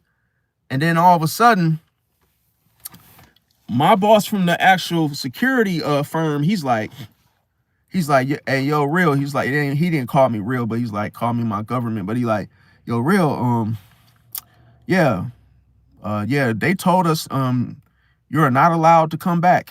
I'm like, It's like, "Yeah, you are not allowed to come back to that site. Like, they don't want you on the premises, and they said if you show up on the premises, they're gonna call the cops and all." I'm like, "What the hell?" So I was like, in the chat, I don't know, who do y'all think did it? Y'all think it was because the Gemini, maybe they played the camera back and saw me stuffing the chairs under the table as a manager? Maybe, because I feel like, low key, I feel like it was the Aquarius, but I feel like he was getting information through, his student, the people that were showing up early on shift. So I feel like it was a mixture of everything, in other words, but I can't pinpoint who it was and why. But it's like, I feel like sometimes it's like when you do something that was intended for you to be pissed off, and you pick up on that and you do it yourself, you get the shit end of the stick. But it's like, I had a dream that it was the Aquarius, you guys. So like, I had a dream that I got tied up by the Aquarius, and I had a dream that he threw me in the ocean.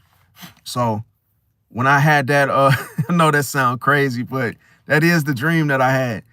The Aquarius threw me in the water. So when he threw me in the water, while I was in the water, I was trying to talk, and I was like, "Yo, why you do that? Why did you do me like that?"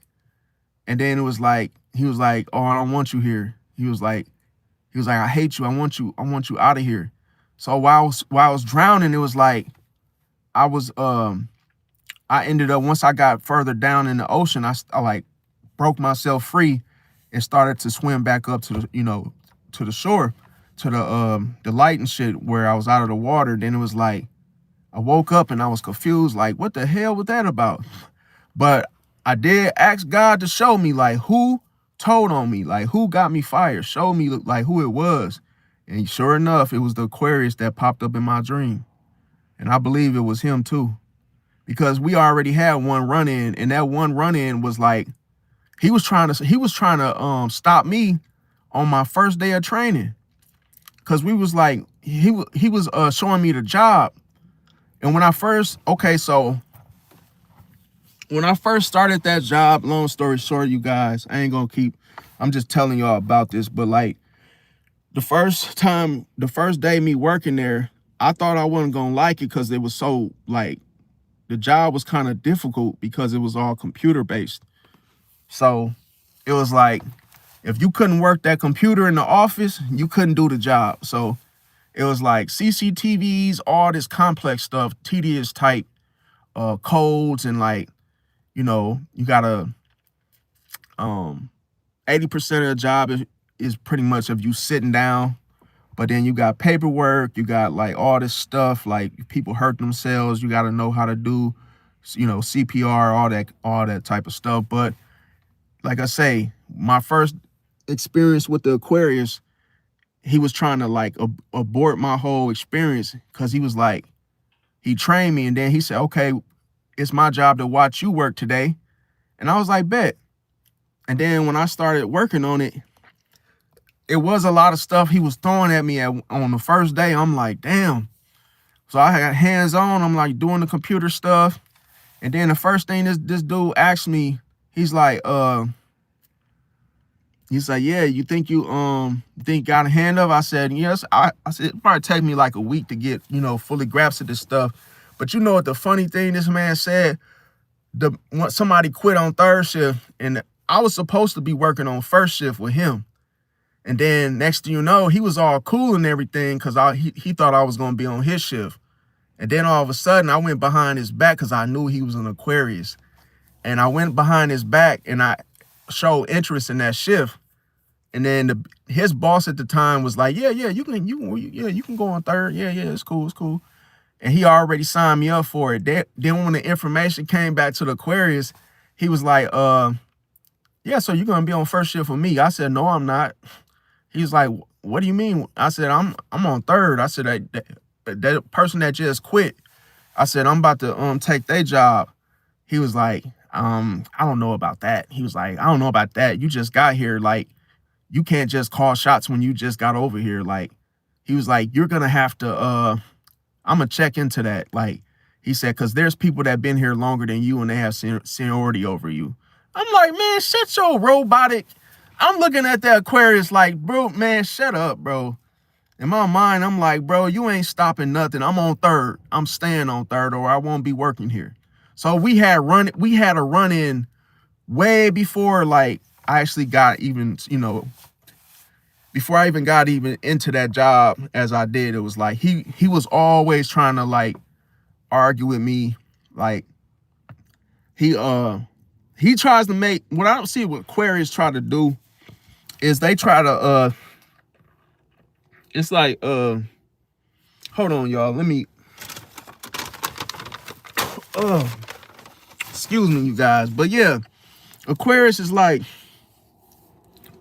with them is it's like they try to make you look stupid, like make you feel stupid too. And they try to act like they more smarter than you. So it was like he was trying to tell me like, oh, like, people have a seniority and they were here longer and they have first dibs, let's see what shifts they want first. I'm like, nah, bro. Y'all was hiring. Y'all have a high turnover rate. Now I see why. And yeah, it was just like, why is he like talking to me? And like I say, it was another situation we had where he told me that, oh, do you know that he said, oh yeah, smoking cigarettes is actually healthier than eating bacon. I said, what? He was like, yeah, he was like, I'd rather smoke a cigarette than eat a slice of bacon. He was like, yeah, bacon's bad for you. I said, nah, you ain't even making no sense, bro. I said, it's probably bad for you, but it ain't bad for you than the damn cigarette, bro. But the Aquarius just was all his like theoretical like opinions and stuff just didn't make no sense. But I kept asking myself, why is he talking to me about this? Like, he was so controlling though. He was like, he would try to tell me like where to take my break. That stuff was pissing me off because it was like, why is this man so concerned about me? Like, don't y'all hate when somebody be like, they be trying to control you, like they don't want you to go eat where you want to eat on your break. Like, this man was telling me like, yeah, if you want to go to I said, yeah, can I take my break? Cause like, it was like 2-3 hours in. I'm like, yo, can I get my break in? He like, yeah. Feel free to go to Wendy's and try their new number 2. They actually have some good sandwiches over there. I'm like, mother effer, I'm saying this under my breath, like, I'm not going to Wendy's. Like, bro, you think you slick. You can't control me and tell me to go. Don't suggest to me like, oh yeah, Wendy's got some good burgers. Actually, yeah, the number 2 is delicious. Like, no, you're trying to make my ass come back. See, you thinking I'm gonna run off. You trying to make me go eat there. I ain't stupid, bro. Like, no, I ain't eating there. Like, I don't even like people even like keeping tabs on me like that to even see where I go eat and like when I take my break.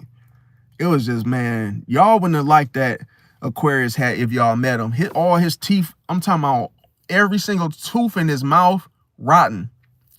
Bottoms and tops, black. Like, on his teeth, they're all just rotten.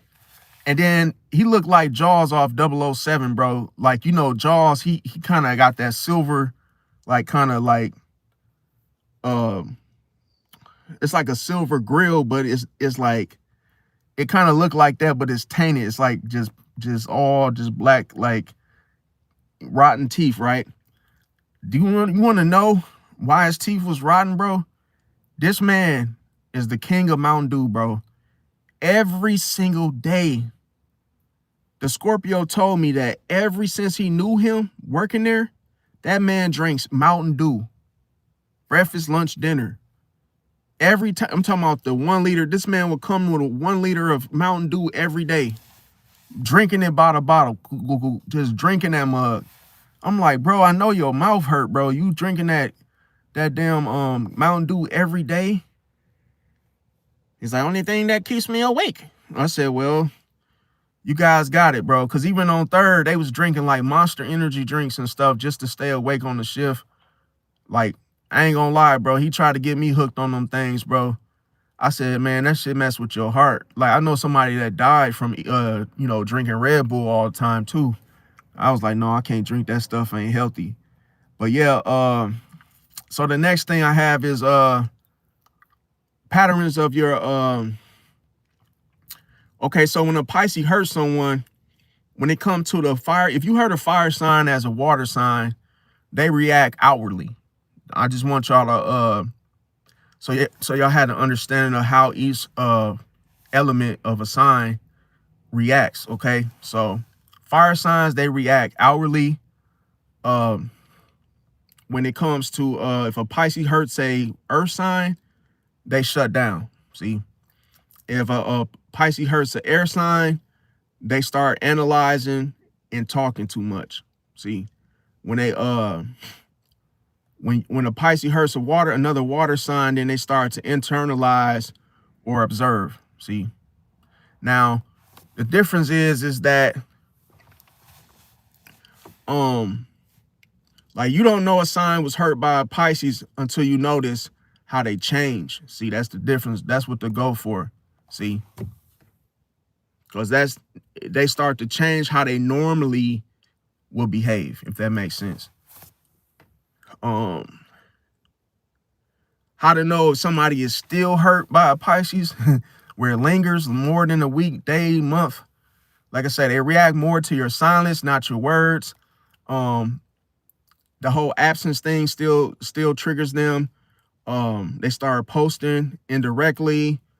They may just like resurface what was said randomly, or they just get emotional when you don't respond. See, that means the whole wound is never closed. It's still there, open. They try to control the narrative, so reframing the story to protect their ego, make Pisces look like the villain or the mystery, or just over explaining what happened. And understand that like hurt people, they need meaning. See, Pisces gives none, so that's what they're left with. They test you emotionally, so like you gotta watch out for accidental check-ins, you know, emotional baiting, subtle guilt trips. See, they be wanting the reassurance without admitting their vulnerability. Now, another thing too is they can't stand neutral. And see, true healing is what? It's being neutral. You know, when you fully heal, you be cool. Either way. Still hurt means you still holding on to the emotion and it's leaking, everything is leaking through. See? Another thing that it leads to is passive aggressiveness, cold politeness, sudden intensity. And cold politeness, that's like a big one, because like when people are still holding on to stuff, sometimes it's like they can't stay neutral. It's like they gotta be like still cold-hearted but being polite at the same time. It's like, oh, it don't feel like they mean it, you know. Another thing, because you know, any type of politeness is warm. See, any type of love is warm. So it's more of a loving expression when it's done. So it's like it's gonna feel warm, it's gonna feel calm, it's gonna feel pleasant, peaceful. And if it's done any other way, it's not, you know, it's not it. It's not the you know, they add any coldness behind it and you don't feel that warmth, it's not, they don't mean it, see. But here's the thing, Pisces still has emotional access to that person. See, if a Pisces pisses you off and emotionally, then that's going to allow that Pisces to be somewhat in control of you, see. So, and as I said, hurt people, they need meaning, as to why, what, when, how, and, to make the, in order to feel better, they have to find out why it happened in the first place. They need closure. So a lot of times they still don't even realize that Pisces still has emotional access to them. See? So a Pisces can contact somebody that they've hurt, and they can say, "Oh, hey, how's it going?" And then all of us, that person will pick up the phone and answer that Pisces, because the Pisces still has emotional access to them, if that makes sense. Because that person is still emotionally mad that the Pisces hurt them in the first place. Wherever you hurt them is where that's where you will have control and access to. See? And that's, people don't even realize that. People think that, oh, if you get pissed and you start acting tough and doing that, you start thinking you're in control. But no, what you're really doing is you're letting that Pisces have emotional access to you because they set you off. See? They pissed you off and made you mad. See? So that's why they control how you feel if you let them. So it's like the best thing to do is not do anything at all. See? That's having full control of yourself and not letting that person or Pisces control you emotionally. Now, they can bring you up when you're not there, see, and your name comes up in conversations, in an argument, in a joke, in comparisons. That means that you're still living, rent-free in that person's subconscious. It's cold-blooded. See, another thing is they mirror your energy unconsciously. So if they pull back when you pull back, that's a sign. Act soft when you're being gentle, or they get defensive when you're distant. See, that's how you know that they're mirroring your energy. Then they still emotionally tuned into you. That's how you know, like you're in their head, in other words. Another thing is they never got the closure. So Pisces wounds can linger within that person because nothing was fully said, Feelings were implied, not expressed, or the whole ending was just quiet. See? And another thing too, unspoken endings, they hurt the worst when it comes from a Pisces, because when it comes to those unspoken endings, there's people that will still be like, they will still they would not get over that because it wasn't no closure. Another thing, they avoid depth with others. So you'll notice the surface level connections. Emotional garden is fear of vulnerability. So Pisces taught them what? Taught that person emotional depth can disappear. See, what is easily or freely given can be taken away. So a Pisces can isolate between missing you and resenting you at the same time. So the signs of this is the whole, nostalgia, mixed with the whole bitterness. You were different energy. You were different when I first met you. You're not the same now. Emotional contradictions. That's related to the unresolved emotional grief of the situation. Another thing is they can still try to understand you. Now, when somebody is healed, they stop analyzing. See, that's how you notice the difference. They don't bring it up no more. If they're still asking, oh, why did you do that to me? What did that mean when you left me? Or hey, when you said this, still searching for answers. Oh, was it real? Did you really mean what you said, Pisces? If they do any of that, that means that they're still emotionally attached to you. It's cold-blooded. See, when somebody fully is over something, they not gonna bring it up at all. No analyzing. See, and notice that I said when you remember I said it's not good to explain things because it shows weakness.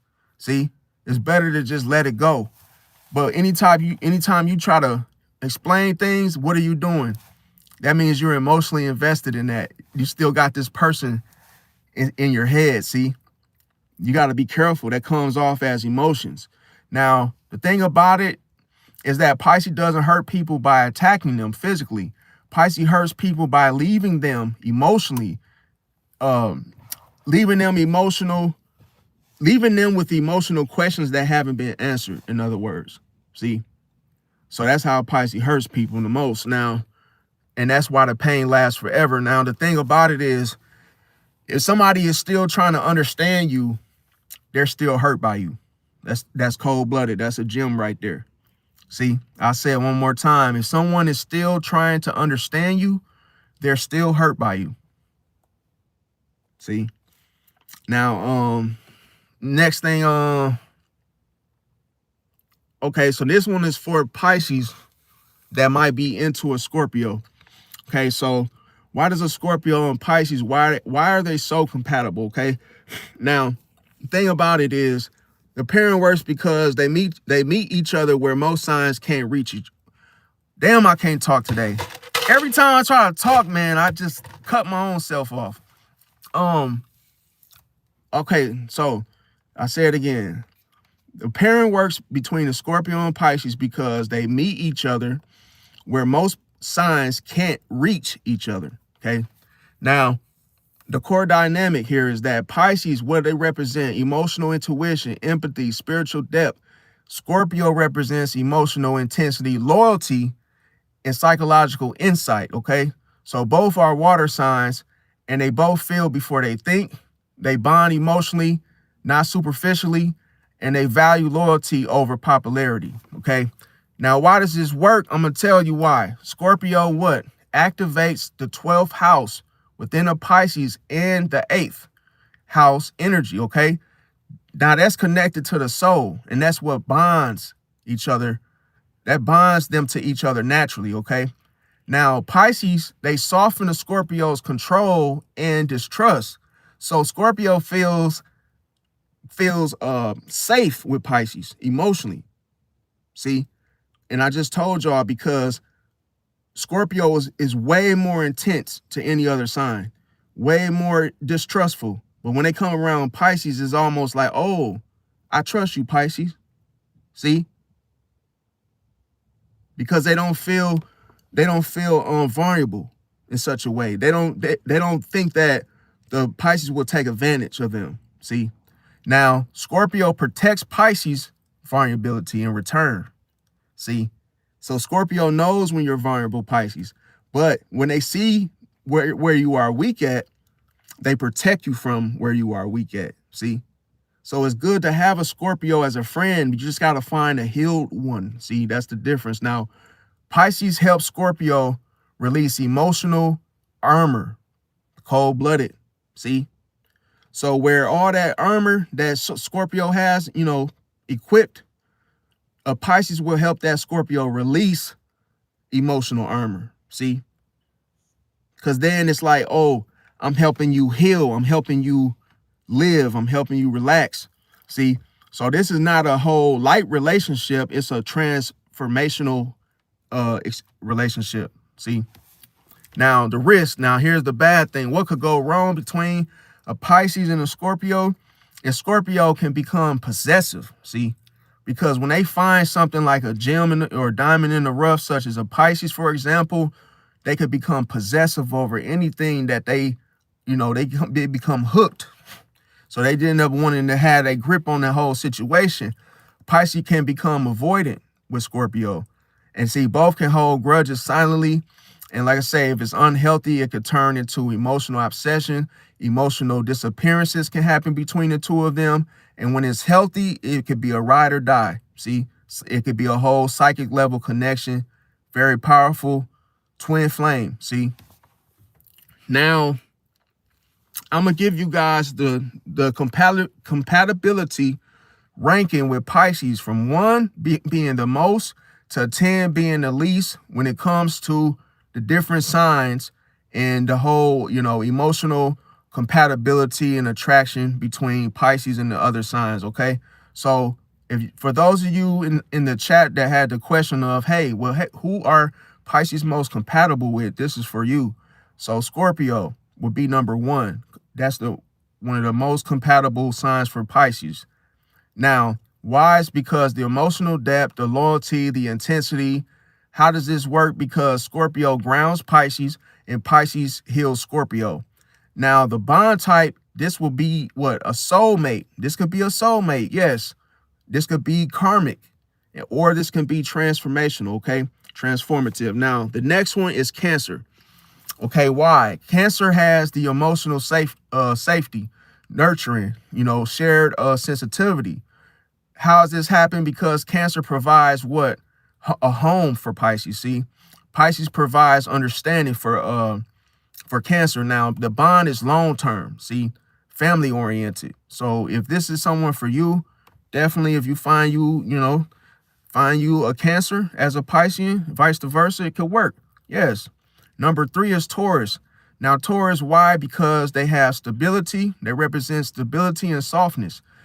How is this done? Because Taurus grounds Pisces' dreams, turns those dreams into a reality. Pisces softens Taurus.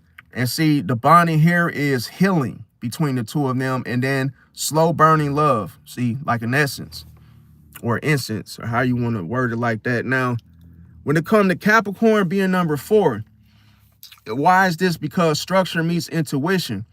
And how is this done? Because Capricorn builds in what Pisces inspires. So the bond here would be a power couple if it's emotionally open. See, so you could have a power couple relations with a Capricorn, as long as it's not R. Kelly.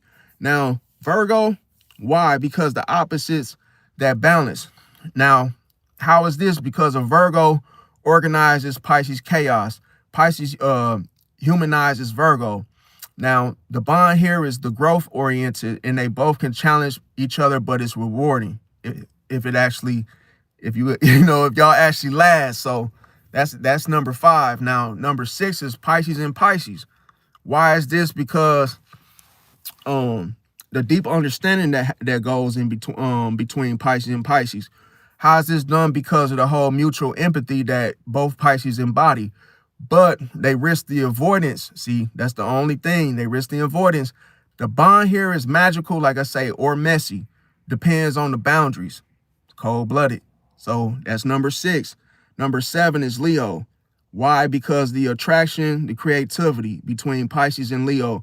Now, how is this done? Because Leo wants admiration. Pisces wants depth. So the bond here would be passionate, but the ego versus emotions, that's what clashes. See? Now, with number 8 is Libra. Why is this? Because charm and romance, okay? How is this done? Because Libra avoids depth, Pisces swims in it.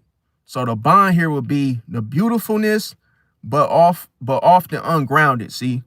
So that's where it can mess up at. Now, Sagittarius, number 9, is why is this? Because the initial excitement, neither one will get bored. How is this done? Because Sagittarius avoids emotional responsibility while Pisces needs it. Now, the bond here will be short term, and the lessons, there'll be lessons, not longevity, if that makes sense. Now, number 10 is Gemini, no go. No compatibility here. Why? Because emotional mismatch. How is this done? Because Gemini intellectualizes while Pisces emotionalizes. Now, the bond here is confusing, inconsistent, and draining for Pisces. See? Now, some important notes that I just want to throw at y'all real quick, because the compatibility changes dramatically with your moon sign, your rising sign, and Venus and Mars placements, the 8th house and the 12th house overlays. Just to throw the disclaimer out there. Pisces, like I say, with fire placements plus, hey, a Pisces with water, it could be a dominant stare, it's different. Now, another thing is how does a Pisces portray each zodiac? Now, this is usually unintentionally. And I'm not accusing no one. I'm just saying, like I say, this could be something that could happen. Um, it could be through avoidance, silence, or emotional withdrawal. The fire signs, when it come to Aries, a Pisces can hurt an Aries, through disappearing instead of confronting, doesn't fight back or explain. Why does this feel like a betrayal? Because Aries sees silence as disrespect or cowardness. And like I say, they may have wanted the honesty, not the whole emotional fogging of a situation. Leo could become hurt by a Pisces because the Pisces stop giving them attention, pulls the admiration quietly. Why? Because Leo feels replaced or unchosen. Pisces didn't attack them. They withdrew love. That can hurt a Leo's pride. Sagittarius, how does a Pisces hurt a Sag? It's through, things get emotionally deep, then distant. Pisces can make Sagittarius feel emotionally responsible. Why? Because Sagittarius feels trapped emotionally, then confused when a Pisces disappears. See, air signs, Gemini, like I say, how does a Pisces hurt a Gemini? Through mixed signals, emotional inconsistencies. And why? Because Gemini wants clarity. Pisces communicate in feelings, not facts, and Gemini feels misled. See, now Libra, how does a Pisces hurt a Libra? Through emotional imbalances and avoiding direct resolutions. Why? Because Libra feels things were left unresolved and unfair. Now, Aquarius, how does a Pisces hurt an Aquarius? Is through emotional overwhelmingness, guilt-based emotional reactions. Why is this? Because Aquarius shuts down where emotions feel too heavy or irrational. Now, the water signs, Cancer, how does a Pisces hurt a Cancer? Through withdrawing, emotions, or withdrawing emotionally, stopping, the whole nurturing without explanations. Why? Because Cancer feels emotionally abandoned by someone they trusted. And how does a Pisces hurt a Scorpio? Is because a Pisces knows a Scorpio's vulnerability. See, then disappears, keeps emotional secrets. Now, why? Because Scorpio sees this as an emotional betrayal, not abandonment. And how does a Pisces hurt another Pisces? Is through self-betrayals, overgiving, avoiding the truth, staying too long. Why? Because Pisces betrays their own boundaries first. See, remember I said it's always you, Pisces, hurting yourself. See, and how do you hurt yourself or self-destruct? Is because you don't set boundaries. Now, the core about this core truth is the fact that Pisces don't betray by cheating, lying, or attacking always. See, sometimes a Pisces betrays by leaving without closure, avoiding accountability, disappearing emotionally. So that's what hurts people. And now, here's the big question a lot of people ask: are fire, air, or water signs best for water sign? Because some people assume that, oh, you're a water sign, so you should be with a water sign. But here's the thing. See, water signs are the deepest match, but not always the healthiest. See, so that's the thing. Now, what could work? We look at the water signs, Pisces, Cancer, and Scorpio. What are they best for? Emotional depth, soul level bonding, and intuition. But here's the thing. For each sign that you would get with, according to its modality, oftentimes comes with a risk. See, the risk is emotional overload. See, that can happen. What else can transpire is avoidance loops and then trauma bonding. See, so yeah, you can have the deepest of a connection with the water sign, but it needs boundaries. Yeah, that's the only way. Now, water and fire. Let's say you Pisces with the Aries or Leo or Sag is best for passion, motivation, and growth. But the risk is what? Fire overwhelms water. See, water feels unseen. So where they say that fire signs, they can see through the flame, in other words, but they can't see through water. See, so where fire overwhelms water and water feels unseen, that's how, you see what I'm saying, X's each other out.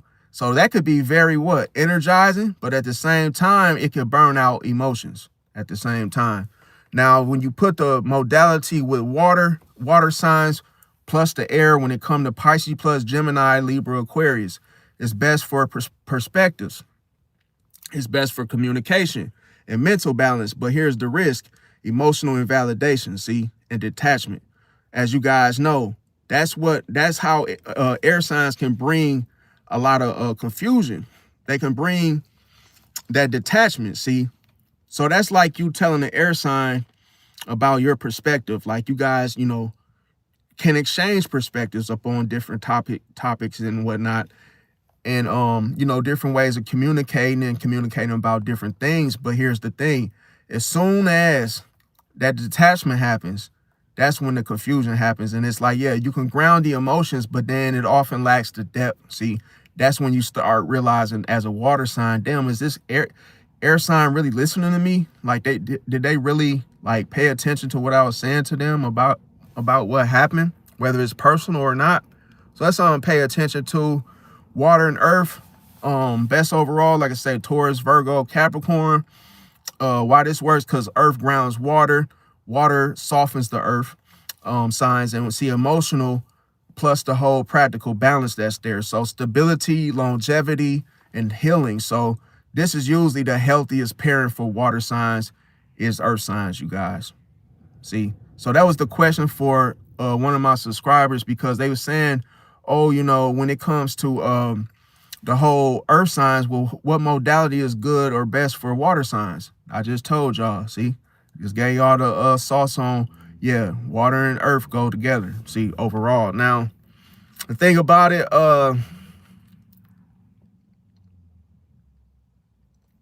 okay, so we talked about so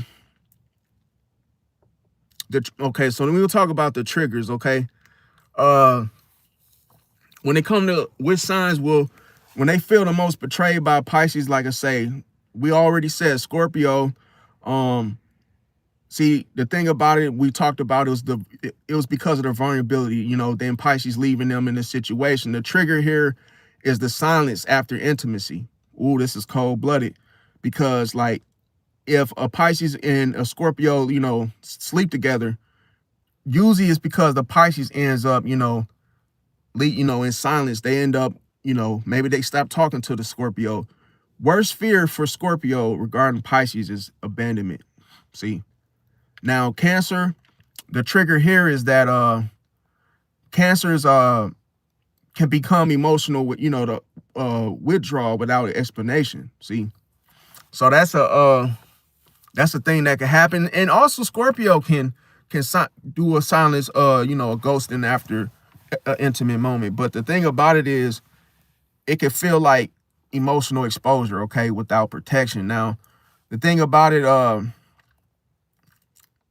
when it comes to Cancer, is like, okay, that's why I said be careful water sign, because of the whole trauma bonding. See, because sometimes, like, when it comes to this emotional overload from Cancer, a Pisces can really feel like, oh, you can feel the heaviness that comes, which can overwhelm them from the emotion. See, because Cancer gives the emotional safety to Pisces, and then Pisces, oftentimes disappears without, or disappears when things become overwhelming with the emotions. So that's why I said, like, that triggering can be the whole emotional withdrawal without the explanation. Now, with Leo, like I say, they could get triggered by Pisces choosing solitude over reassurance. Now, let me see here. Yeah, so the next thing is somebody said, yeah, dealing with the heaviness. Yeah, the heaviness, when you're dealing with Cancer, is because, like, the way, I tell you this, the way that the Cancer comes off is like, they come off very, very, it's like okay, so they're very open with their emotions. So it's like, if you look at that, it does feel like home. It feels like something you're familiar with, right? So let's say you go home, and don't matter what age you are. So you can be like of the youngest, you could be 18, you could be 35, and let's say you go home, right? And those of you that still have family, or hey, still have mom or dad around, or grandma, whoever is considered home, family life, or who, so you go home, and then it's like you go home, so is the people there are nurturing, welcoming, open arms, like, hey, come here, you can sleep here, or spend a night, or stay if you want, stay as long as you like, right? And that all feels good. It's like, ooh, yeah. But then it could be overwhelming too, because it's like it's so sudden. And it's like it can make you feel like guilty if you don't accept it, So that's how Cancer is. Cancer can bring you like this comfortable, nurturing, all these emotions, and it's like what ends up happening, you could feel trapped, because you may feel like you lose your decisions, your options, like your choices, like your emotions, like everything that makes you decisive. So when you go around a Cancer and them doing that to you, you may get overwhelmed, see, to where you might want to go do something else, or hey, you want to leave, or you might not want to stay the night. Maybe you want to go do something with your friends, or go to hell on somewhere else. And then all of a sudden the Cancer doesn't see or feel where you're coming from. See, they end up feeling abandoned when I can't stay tonight. I gotta, got stuff to go. I got stuff going. Hey, I don't want to stay, or hey, I can't, but thank you and all that. And then it's like they get in their feelings about it. See, and when they react to you not wanting to stay, or hey, it's not a good night, it's like you start feeling guilty. See, and it's like that was projected onto you, because there was no room for you to decide. There was no room for you to say, hey, let me think this through. So when that whole emotional withdrawal happens, because you Pisces don't want to say how you feel, because you feel guilt either way. You feel like, oh, the Pisces, you end up getting overwhelmed by how much it was given. See, by that Cancer oversharing, overinvesting, because what does overinvesting do from a Cancer? It starts a nesting process. I always call the Cancers the mother hens of the zodiac. Like, mother hen is like, oh, she has her chicks, and hey, she feeds them, she cares for them, she nurtures them. But if they ever thought about flying away, that would be like the biggest, that would be a big deal for mother hen, like for one of her chicks to want to like detach. See, because she never really intends for her chicks to, fly away. See, she takes care of them, and then all of a sudden she gets emotional bonding to each one of them. So it's like, as she raises them from, chicks to back to another, a hen, it's like, you're still mine. Like, you're still my child. So it's like, you can't think for yourself. You can't go for yourself. You can't have another situation to replace me. Like, because they don't look at you detaching as you making a decision to just go to the store or go do something else. They look at it like you're replacing them. See, they looking at it like, oh, you replaced me when you didn't spend a night Friday. You replaced me with somebody else. See, and now you see how that feels when you say it like that. And that's how they say it to you, to make you feel like that. See, so they know how to say stuff to make you feel just make you feel bad, or make you, guilt is like primary weapon for a Cancer. And it manipulates your emotions, because it makes you feel like, oh, I need to cave in. I need to give you what you want, because you're making me feel like bad for not staying, or make me feel bad for not eating with you guys, or spending time. It's like, you got to be careful. Like, because the powerful thing about Cancer is that they can feel they can feel when you emotionally withdraw without, it's like they don't have to see it. They can feel it like you're trying to get away from them.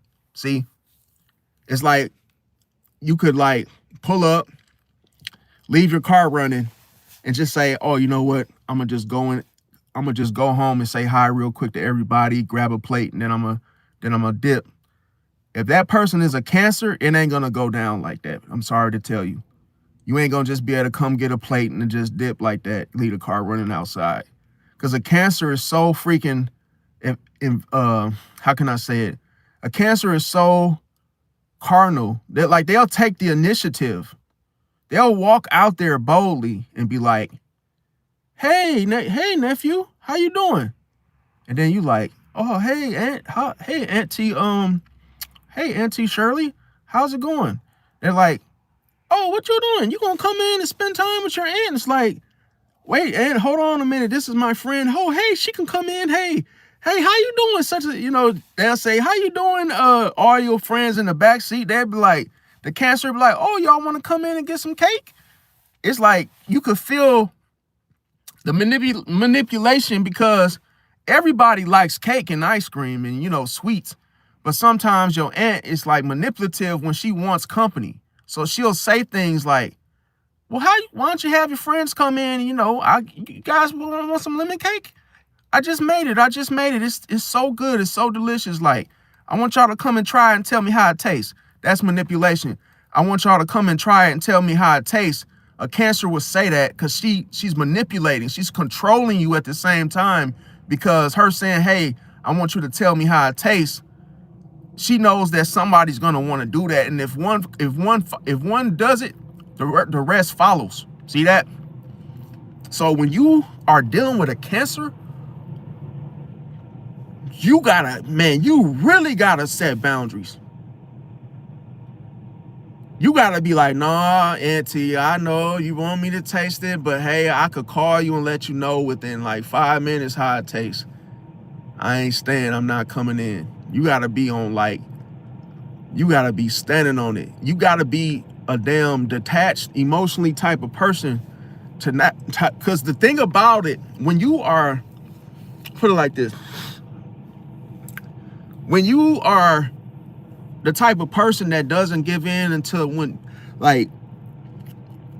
you become a type of person that don't give a damn about people, feeling sorry for people and, guilty, that's when you're fully operating, setting those boundaries. See, you no longer get bothered by, guilt trips and, shame. And you're just like, hey, I'm sorry, I'm not coming in. And I love you.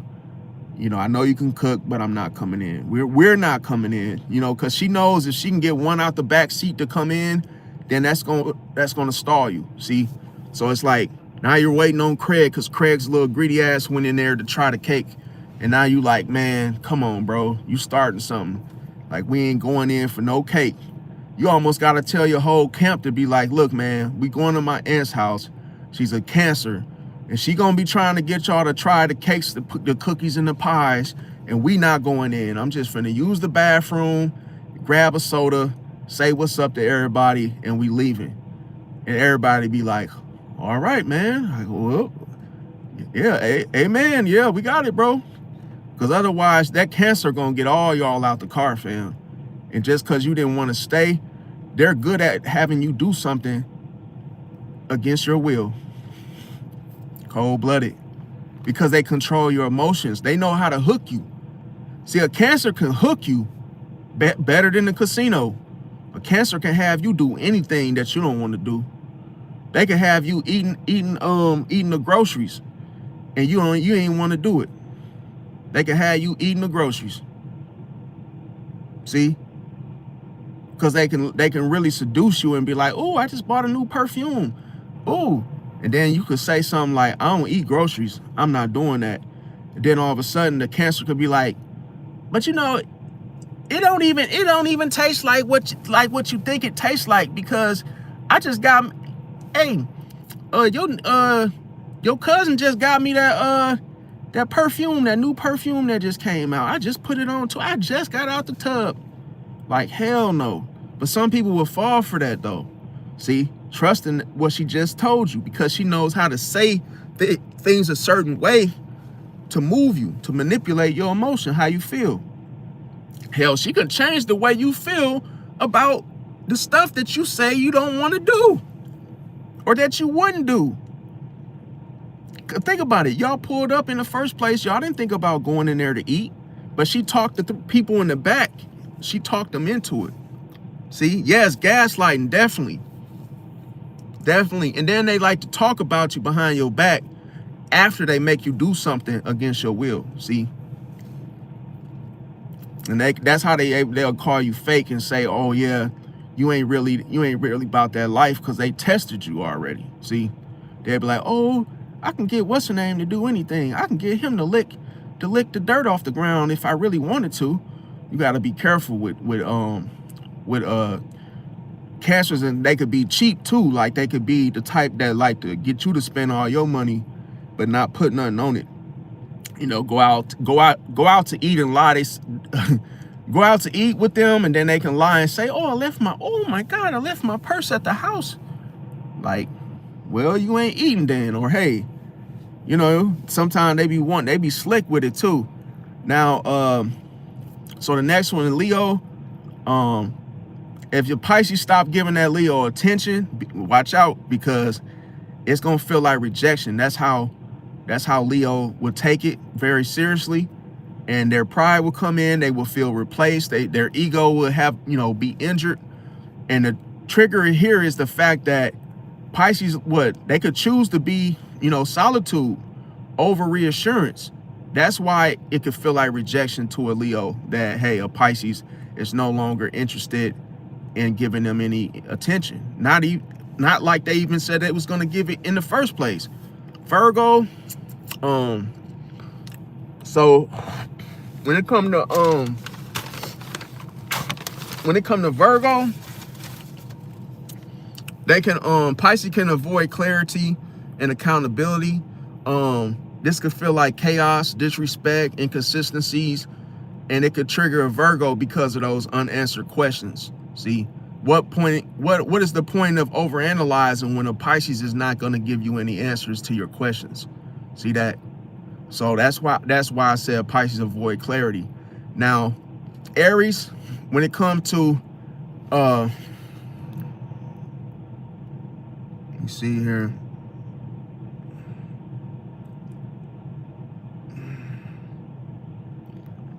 Okay, so when it comes to Aries or Pisces won't confront directly. Okay, so sometimes, you know, if that happens, it can feel like, you know, cowardice, manipulation. Now the trigger here is ghosting instead of arguing.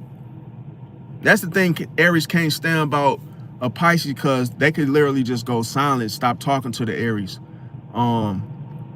Libra, there's no closure. That's what's going to trigger a Libra. Libra actually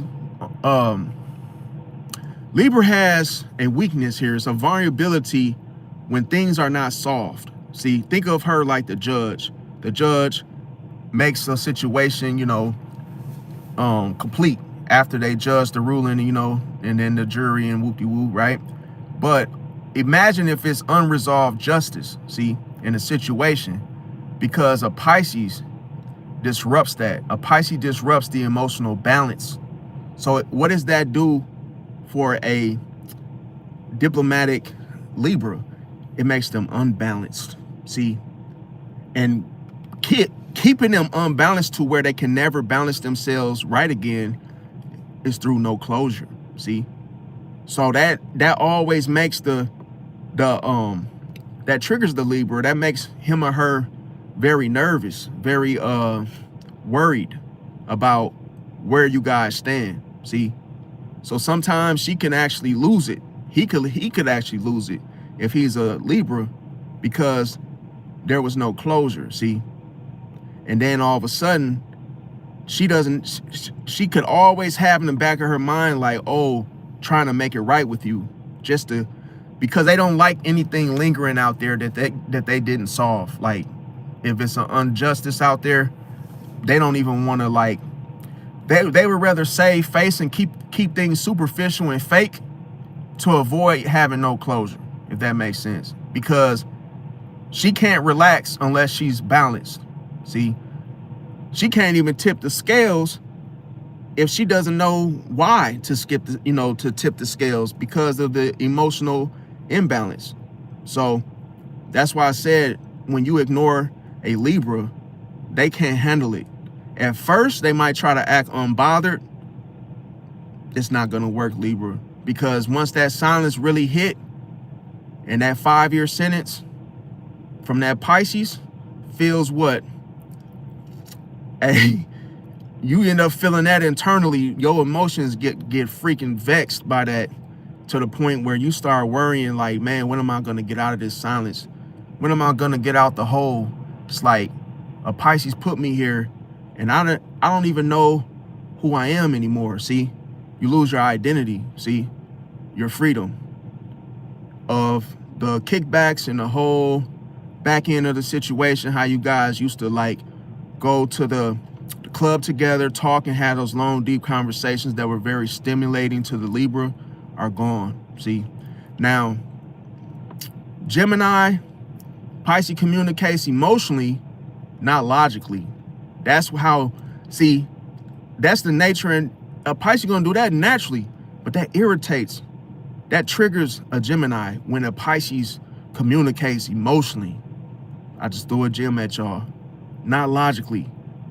And even though a Pisces can use logic, they don't have to. Sometimes they need to do that just to show a Gemini that, hey, everything here is realistic, this is not superficial. But it can feel like mixed signals because of confusion, because Pisces can do both, see? But here's the thing that triggers Gemini the most is emotional. And hey, the whole emotional, what is it called? Now I wrote this down and now I just forgot okay, so it's the whole, like I don't want to butcher the word that I wrote, but yeah, just know that it triggered the emotions, okay? So the whole meaning of what the whole emotions feel like, in other words. So it's like, I had to break it down to y'all, but yeah, I don't want to butcher no words because it's gonna sound funny. But yeah, Capricorn, Pisces, like I say, they could lack structure under stress. So it could feel like unreliability. So like if a Pisces gets stressed out by something with in regards to a Capricorn, sometimes a Pisces can just, disappear, ghost, escape, and then all of a sudden it could look like unreliability to a Capricorn. But the thing that triggers a Capricorn from a Pisces is emotional unpredictability. So sometimes, depending on how that Pisces feels, can throw off the Capricorn because they can't predict the outcome of how a Pisces will do something, okay? Now, Sagittarius is, Pisces gets deep then heavy, see? So how this feels is like emotional restrictions, where a lot of times that could trigger a Sagittarius because of the expectations. Everybody knows that the expectations are huge with Sagittarius. They have big dreams. Look at Kai, what's his name? Kai Sinet, whatever, Sinet, however you say his name. They can have big dreams, big goals, big expectations, but then when they dealing with a Pisces, it could get, deep and heavy. But it can feel like that emotional restrictions because those are what disrupt expectations, are emotional restrictions. See, what you can and cannot do under what circumstances. See, only if it provides, only if, when, how, why, X, Y, Z. You can't do nothing. You can expect things all day to go a certain way, but hey, if there's restrictions, then you just can't do anything that you want to do, no matter how big the dream is, if that makes sense. See, that's why you have to have emotional awareness. Now, Aquarius, Well, Pisces emotions overwhelm Aquarius. Never forget it. I just threw another gem at y'all. Pisces emotions, they overwhelm Aquarius. So if it's a through this type of connection is guilt based. See, so why is that? Because it feels like emotional overload, which I always said it sounds like the next, flavor ice cream, or the today's flavor for Culver's is the emotional overload. You should try it sometime, but it's not for the faint at heart, because like I say, a lot of people can't handle the overwhelmingness of the taste that it gives. But hey, I'm joking, but I'm just saying, like, Pisces emotions, they just overwhelming, bro, to where Aquarius can't even have a conversation with you, Pisces, without getting overwhelmed. See, so it's almost like they lose interest mid-sentence. So it's like you get to talking about your day and how it went with an Aquarius, they'll be trying to find a way. They'll actually be moving as you're talking, and they'll stop, giving you eye contact. Then they'll start standing up and walking out the door. Or they might pretend to answer a phone call and walk out the door on you. See?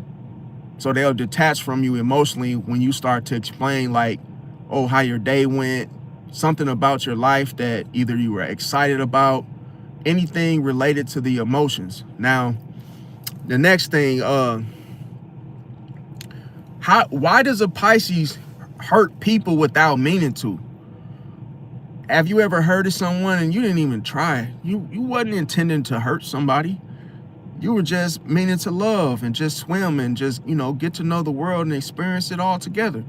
And see, when you hurt people without meaning to, they don't set boundaries. See, they always want to accuse us and say that, oh, damn, they might be saying, oh, Pisces, you hurted me and you talked to my girl while I was out and about, and I don't even want you talking to my girl. Well, Pisces hurts you when you don't set boundaries. That's your fault. Remember I said, in the environment, make sure you better get to know your environment, because if there's a Pisces in the crowd, fam, and you don't set boundaries, it's over for you, bro. You're going to end up destroying yourself, because a Pisces is going to go where it's open, see? And they're going to find your vulnerabilities, because if you don't set those boundaries, anything can happen. Anything. Now, the thing about it is they absorb emotion silently. Remember I said the fish closes his mouth, only gets caught if it opens it. So you could really forget about hooking, because it ain't nothing to hook to. If you ain't hooking, get it? Go together, right? So they absorb emotions silently. Next thing, Pisces avoid confrontation. See, that's how people get hurt. How can you get hurt if I'm avoiding confrontation? See how you avoid confrontation, the person still get hurt by that, bro? The very thing you're trying to avoid, you're actually doing it. You're actually inflicting when you're not trying to. See? It's like stepping on a turtle and still killing it. A turtle has a hard shell, and it's almost like, oh, damn, I stepped on that turtle, he died. What the hell? It's a damn turtle. That was a bad example, y'all. Hey, it's 3 in the morning. My jokes are hitting like a damn brick against the wall. But hey, it happens to the best of us. When it comes to the next one, they disappear instead of explaining. Now, that's funny. If a Pisces disappear instead of explaining, that can hurt somebody. Stepping on a turtle and he dies, bro, that's kind of like what I'm saying. A Pisces can hurt you disappearing instead of explaining. You see how people still get hurt, bro? No matter what you do, Pisces, people can still get hurt, bro. And it's like, damn, I just walked in because the door was unlocked. You didn't set no boundaries, man. You gotta set boundaries. Could you imagine the police pull you over? Hey, sir, ma'am, sir, you know why you're being pulled over? Wait a minute. Is it because oh, I got it. It's because you saw me make a left turn. No, your light. Oh, my lights. No, it's because you didn't set boundaries, sir. Could you please step out the car? Or hey, where's your ID? You got a driver's license? It's like, wait a minute. I'm being arrested for what? Not setting boundaries?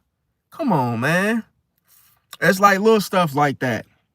Another horrible joke, but hey, it was supposed to be an analogy. But yeah, and when it comes to that, it's like you'll be so shocked that you hurt somebody, Pisces, because you don't have the intent. It's like, well, what did I do? Damn, what did I say? Can you show me what I said? Can you tell me what I said? No, you know what you did. You know what you did, Pisces? They can't even see it. See? So you hurt them subconsciously, cold-blooded. See? Subconsciously you hurt them. You don't hurt people in the same way. See? That's why I tell people, they say, Pisces, well, you're not realistic. That's not reality. Well, what is? If I hurt you subconsciously, damn, I guess the physical part of you in this life is still affected. So if I hurt you subconsciously, that's actually what? The truth anyway. See? That's how you really feel anyway about me. So versus what your face expressions are, see? That's how you know, you guys, the subconscious is real, bro. You can't even tell me how I hurt you. Nobody can see it. But you're hurt because it was done subconsciously. I affected you. That's why I said, like, when it comes to Pisces, they hurt you in ways you cannot see it. You can't see where they're hurt, Pisces. They can't either. So that's when you walk around, now you know the next time you get blamed for something, next time you get in trouble for something, it's not people accusing you. No, it's not that simple. It's because you affected them subconsciously. See that? It's what you can't see. Now, I'm going to make a shirt. It's going to be coming out soon. It's what you can't see. See that? Because I'm going to keep saying that, bro. People be thinking like, oh, man, he did this. He said that. No, he didn't. Prove it. People don't even know why they don't like you, Pisces. Because they don't like you subconsciously. See? It's cold-blooded. They didn't like you before they even met you. That's cold-blooded. That's a gem right there. See? Think about it. They can't even put together what they don't like. See? They assume that, oh, I don't like you. That's cold-blooded. That's reflection, my guy. That's you telling yourself that in the mirror. Man, listen. Subconsciously, bro, you just mirroring everything that's in their subconscious, man. It's cold-blooded, bro. I ain't mean to yell at y'all, but I'm trying to really preach this, man, that, bro, you reflect people's everything about a person that they hate, bro. Everything they hate about themselves, you mirror it. You mirror everything in their subconscious, bro. See? It's cold-blooded, man. So Pisces chooses emotional safety over emotional clarity. See? Why is that? Because of the boundaries. Now, how Pisces can stop hurting people? Well, say less emotionally, Pisces. Say more clearly. See? Talk more clearly instead of emotionally. You know, set boundaries early, not late. See, that's how you hurt somebody, setting them too late. Don't disappear. Disengage with words. Say, I'm done talking to y'all. I'm done listening to this BS. I'm done with such and such. Just say, that's all you got to say. Disengage with words. You don't got to disappear. When you're done, you just say, I'm done. I'm not doing this. I'm going home now. See? Stop overgiving to avoid guilt. You only got one noun later, one piece of gum. Well, hey, man, I can't give you my last one. But hey, next time you catch me with a pack of gum, I might give you one next time because, hey, I'm not going to give you my last piece, though. I'm sorry. See? You ain't even got to say I'm sorry. I'm not giving you my last piece. End of story. See? Let people be disappointed instead of confused. See that? It's cold-blooded. See, confusion hurts longer than rejection. I just threw another gem at y'all. Another gem. See, confusion hurts longer than rejection. Because what? Rejection is closure. Cold-blooded. You ask for a girl's number and she says no. She just set the boundary. When you set boundaries, it's closure. It's over with. The cycle is ended. Bro, that's why an illusion outweighs a facade, bro. Because there's the ending, bro. There's the ending. Once you know the truth, it's over with. That's closure, bro. That's closure. You can't enter a store when it's closed. No, because you don't have the keys. Cold-blooded. See, people that challenge something that's locked, bro, think about that. See, you can't break into something that is not yours, bro. It's got boundaries. There's so much more risk involved if the door is locked. Cold-blooded, it's another gem. There's so many more risk involved if the boundaries are there. You have 100% chance of getting caught trying to get through a locked door.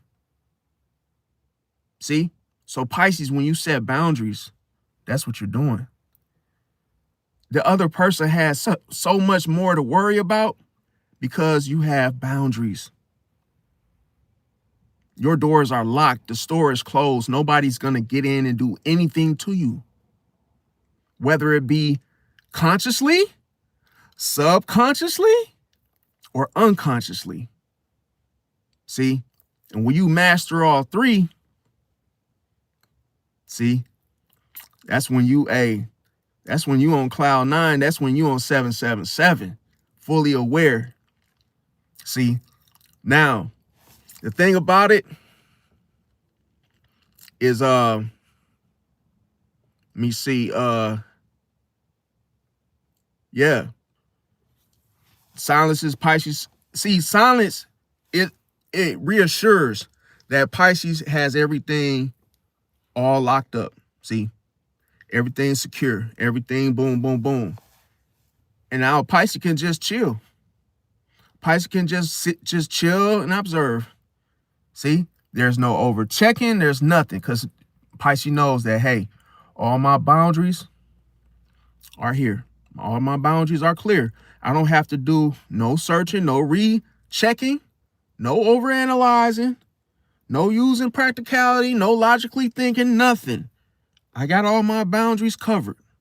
See, the enemy can't get to me when I know where my boundaries are. You have to know where your boundaries are. You can't say, yeah, I think I got boundaries over there. No. Anywhere in your life where there is an open door, where there's no boundary, it's risky. You don't know what's going to get through that unlocked door. See? What if your safe is in there? Oh, God. The very thing that makes you. That's how you get money. Your job. Got to have boundaries. And see, I'm going to do a video on having options and a backup plan. See? You must always have a backup plan. You should never have just one job. You should have 5 jobs. You should always have something put up for later, just in case something jumps off. Hey, you had a backup plan. See, you got to be able to stand on 2 feet, then fail. Failing is not an option. Somebody fires you.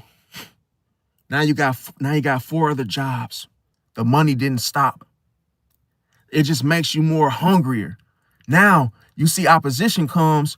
Oh, I got 4 other jobs. The enemy didn't even know it. Cold-blooded. You still getting paid. And then you still find a job to replace the one you lost. See? Always have 5 jobs. Keep that as a requirement for yourself. You're looking out for yourself. That's a boundary. Oh, I always keep 5 jobs. Keep 5 jobs. Not to brag and boast. No. Just because you know how the enemy thinks, how the enemy works. See, I'm going to do another video talking about learn your enemies. See, you learn. See, the way your enemies are, you have to learn your enemies. Learn where their weaknesses are. Learn the patterns. Learn where their strengths, their weak, everything about your enemy. Learn it. How you see the enemy fights, you start to download it. Download impressions of your enemies because you can later use them. See, you can make weapons out of enemies' weapons and not the ones that you think I'm talking about, like the, guns or, and I ain't talking about guns. I'm saying the very things that they project, you can recycle those. You can transform those weapons into different types of psychological weapons that you could use. Because now, I ain't gonna lie, I had to use some of the Scorpios.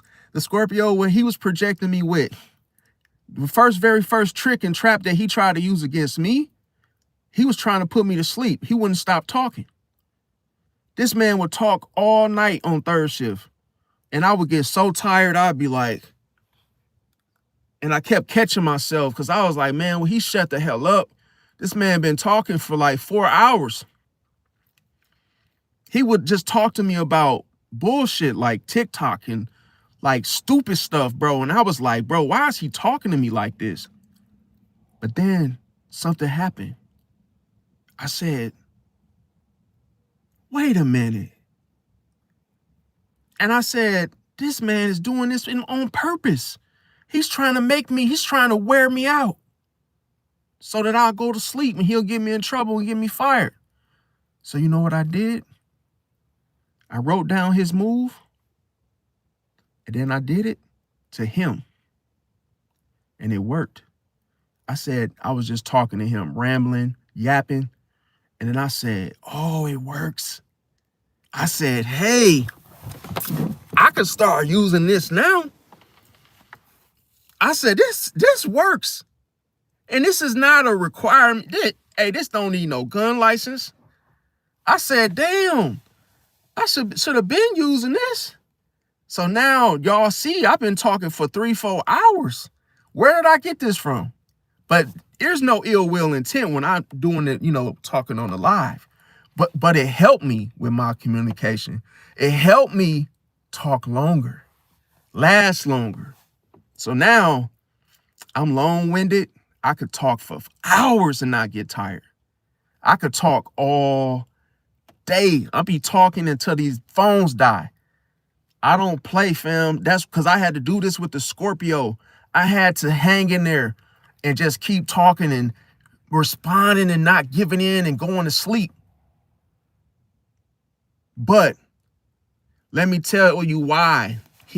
Why did the Scorpio attack me with that talking too much stuff to begin with? Because I didn't have a boundary there. I would talk to anybody and let them speak. But see, where there's no boundary, that's how the enemy gets you. The very thing that you you don't got no protection there.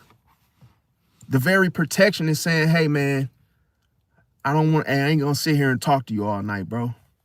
I got shit to do, bro. I'm not finna sit here, even if you're on the job. Hey, bro, I'm doing my own thing. I'm finna go on some tours. I ain't finna sit here and talk to you all day, bro. I ain't trying to go to sleep. You gotta set the boundary, because I'm telling you, where there's no boundaries, there's risk. See, this is called self-destruction. So that's why I say, with me talking, if I have an enemy, yes, I'm gonna talk their head off. Yes. About bullshit, TikTok, anything that I know can just like overwhelm them, give them an emotional overload from Culver's, and say, hey, would you like to try the Culver's new emotional overload that I have for you? It's got extra chocolate and nuts and caramel. And hey, you gotta try it, man, because you can get it in chocolate, you can get it in strawberry. Hell, slice of cake on the side, may get you one of these mushroom burgers. You gotta try it, bro. And then they might be like, yeah, I actually would. Hey, where they got it? What day? I'll keep you posted. See, like, I'll keep you posted. But hey, it is what it is. You should try sometime the emotional overload. I'm gonna make a shirt with that too, bro. Emotional overload. Get you one. Yeah. So try sometime. Because I'm telling you, somebody will get emotional overloaded with you talking too much, bro. Especially if you don't stop. Like when that Scorpio man, I could feel the stinger was in my face, bro. That dude was trying to sting me left and right, bro. I'm like, bro, this dude I couldn't catch a break, bro. He just was, dog, he was yapping so much, bro. I was just like, stop, bro. Like, bro, I was literally like, I couldn't even like, I almost had a stroke. I almost had a stroke on the job, bro. He was talking so freaking much. I was just started shaking, bro. I'm like seizuring out, like, bro, come on, bro. I was trying to fight my sleep, bro. And it was like, I realized like I'm under attack. Then he was trying to bro, even after I was falling asleep, this man gonna offer me a sandwich, bro, in the middle of the night. He's like, yo, bro, I'm about to go to Quick Trip. You want a sandwich? Can I get you a hot sandwich? He's like, maybe that'll keep you awake. I said, what? Then when he gave me the sandwich, y'all, it looked like somebody like bust a nut of like sauce all over the damn sandwich, bro. It looked like a bunch of white stuff. Like it was a bunch of like, that you could tell that did not go on the sandwich, bro. It was a whole bunch of white stuff, like on the clear white stuff, like all on the damn sandwich, bro. I said, is this man think I'm finna eat this? He got another thing coming, bro. And mind you, at night, at Quick Trip, there ain't no toppings available. I asked the lady, I went there to get a donut. I said, ma'am, does any toppings come on the sandwiches at Quick Trip after hours? She said, no, we don't. We actually put everything away around 7 o'clock. Mother effer. I said, yeah, my intuition told me there's no toppings available after hours. So what was that stuff that he put on my sandwich? Guess what I found out it was?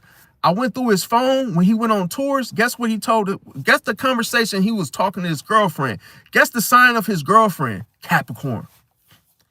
Guess what the Capricorn, his girlfriend told the Scorpio. I went in his phone. This idiot didn't even have a password in his phone. I was able to just go on his phone. Guess what his girlfriend was telling him to do to me? She said, baby, put some shrooms in his sandwich. I said, bro, you dirty dog. I said, damn, these Capricorns got a ritual type of devilish type of I see why they're called the devil in the tarot, right? I said, first off, it was the first midget with the blood. Now it's this one with the whole put some shrooms in his sandwich. I'm like, bro. So when he gave me that quick trip, from that quick trip, it had white stuff all in the sandwich, and it had mushrooms. Those were the shrooms that she told him to put in my sandwich. Could you imagine if I ate that on my job, bro? Ugh. You know, then I would have had psychedelic type of vibes. Like just walk. I probably would have crashed into a goddamn wall or something, bro.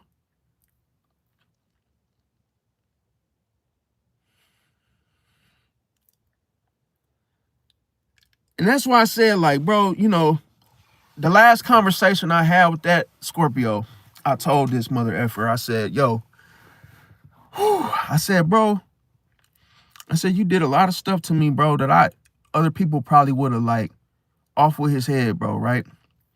I said, you know what, bro? I said, you gonna pay for all this little shit you did, bro.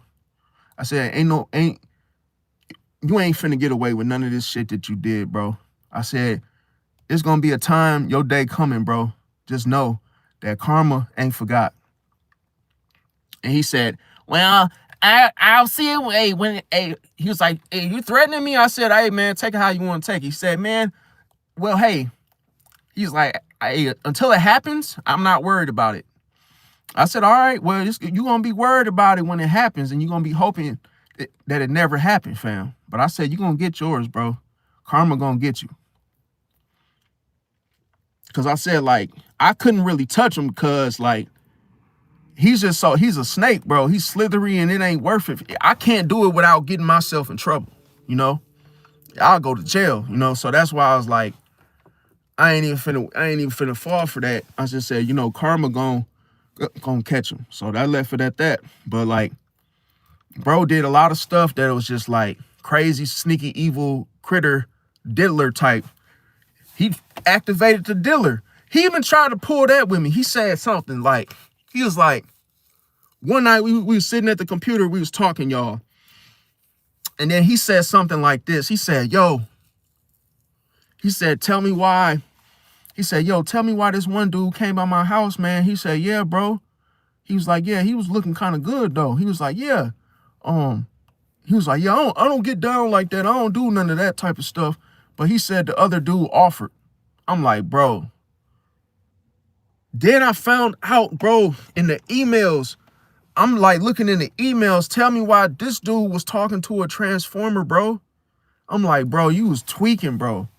So that I seen like in Scorpios, I don't know what it is, but it's like them and Diddy got something in common. See? Like, bro, just like, I don't know, man. But like, yeah, so that's why I said, you guys, well, I appreciate everybody coming out tonight. Like I say, like, comment, share, subscribe, smash the like button. And I love y'all. Catch y'all on the next one tomorrow night. So be there. Don't be square. Thanks for watching. Peace out.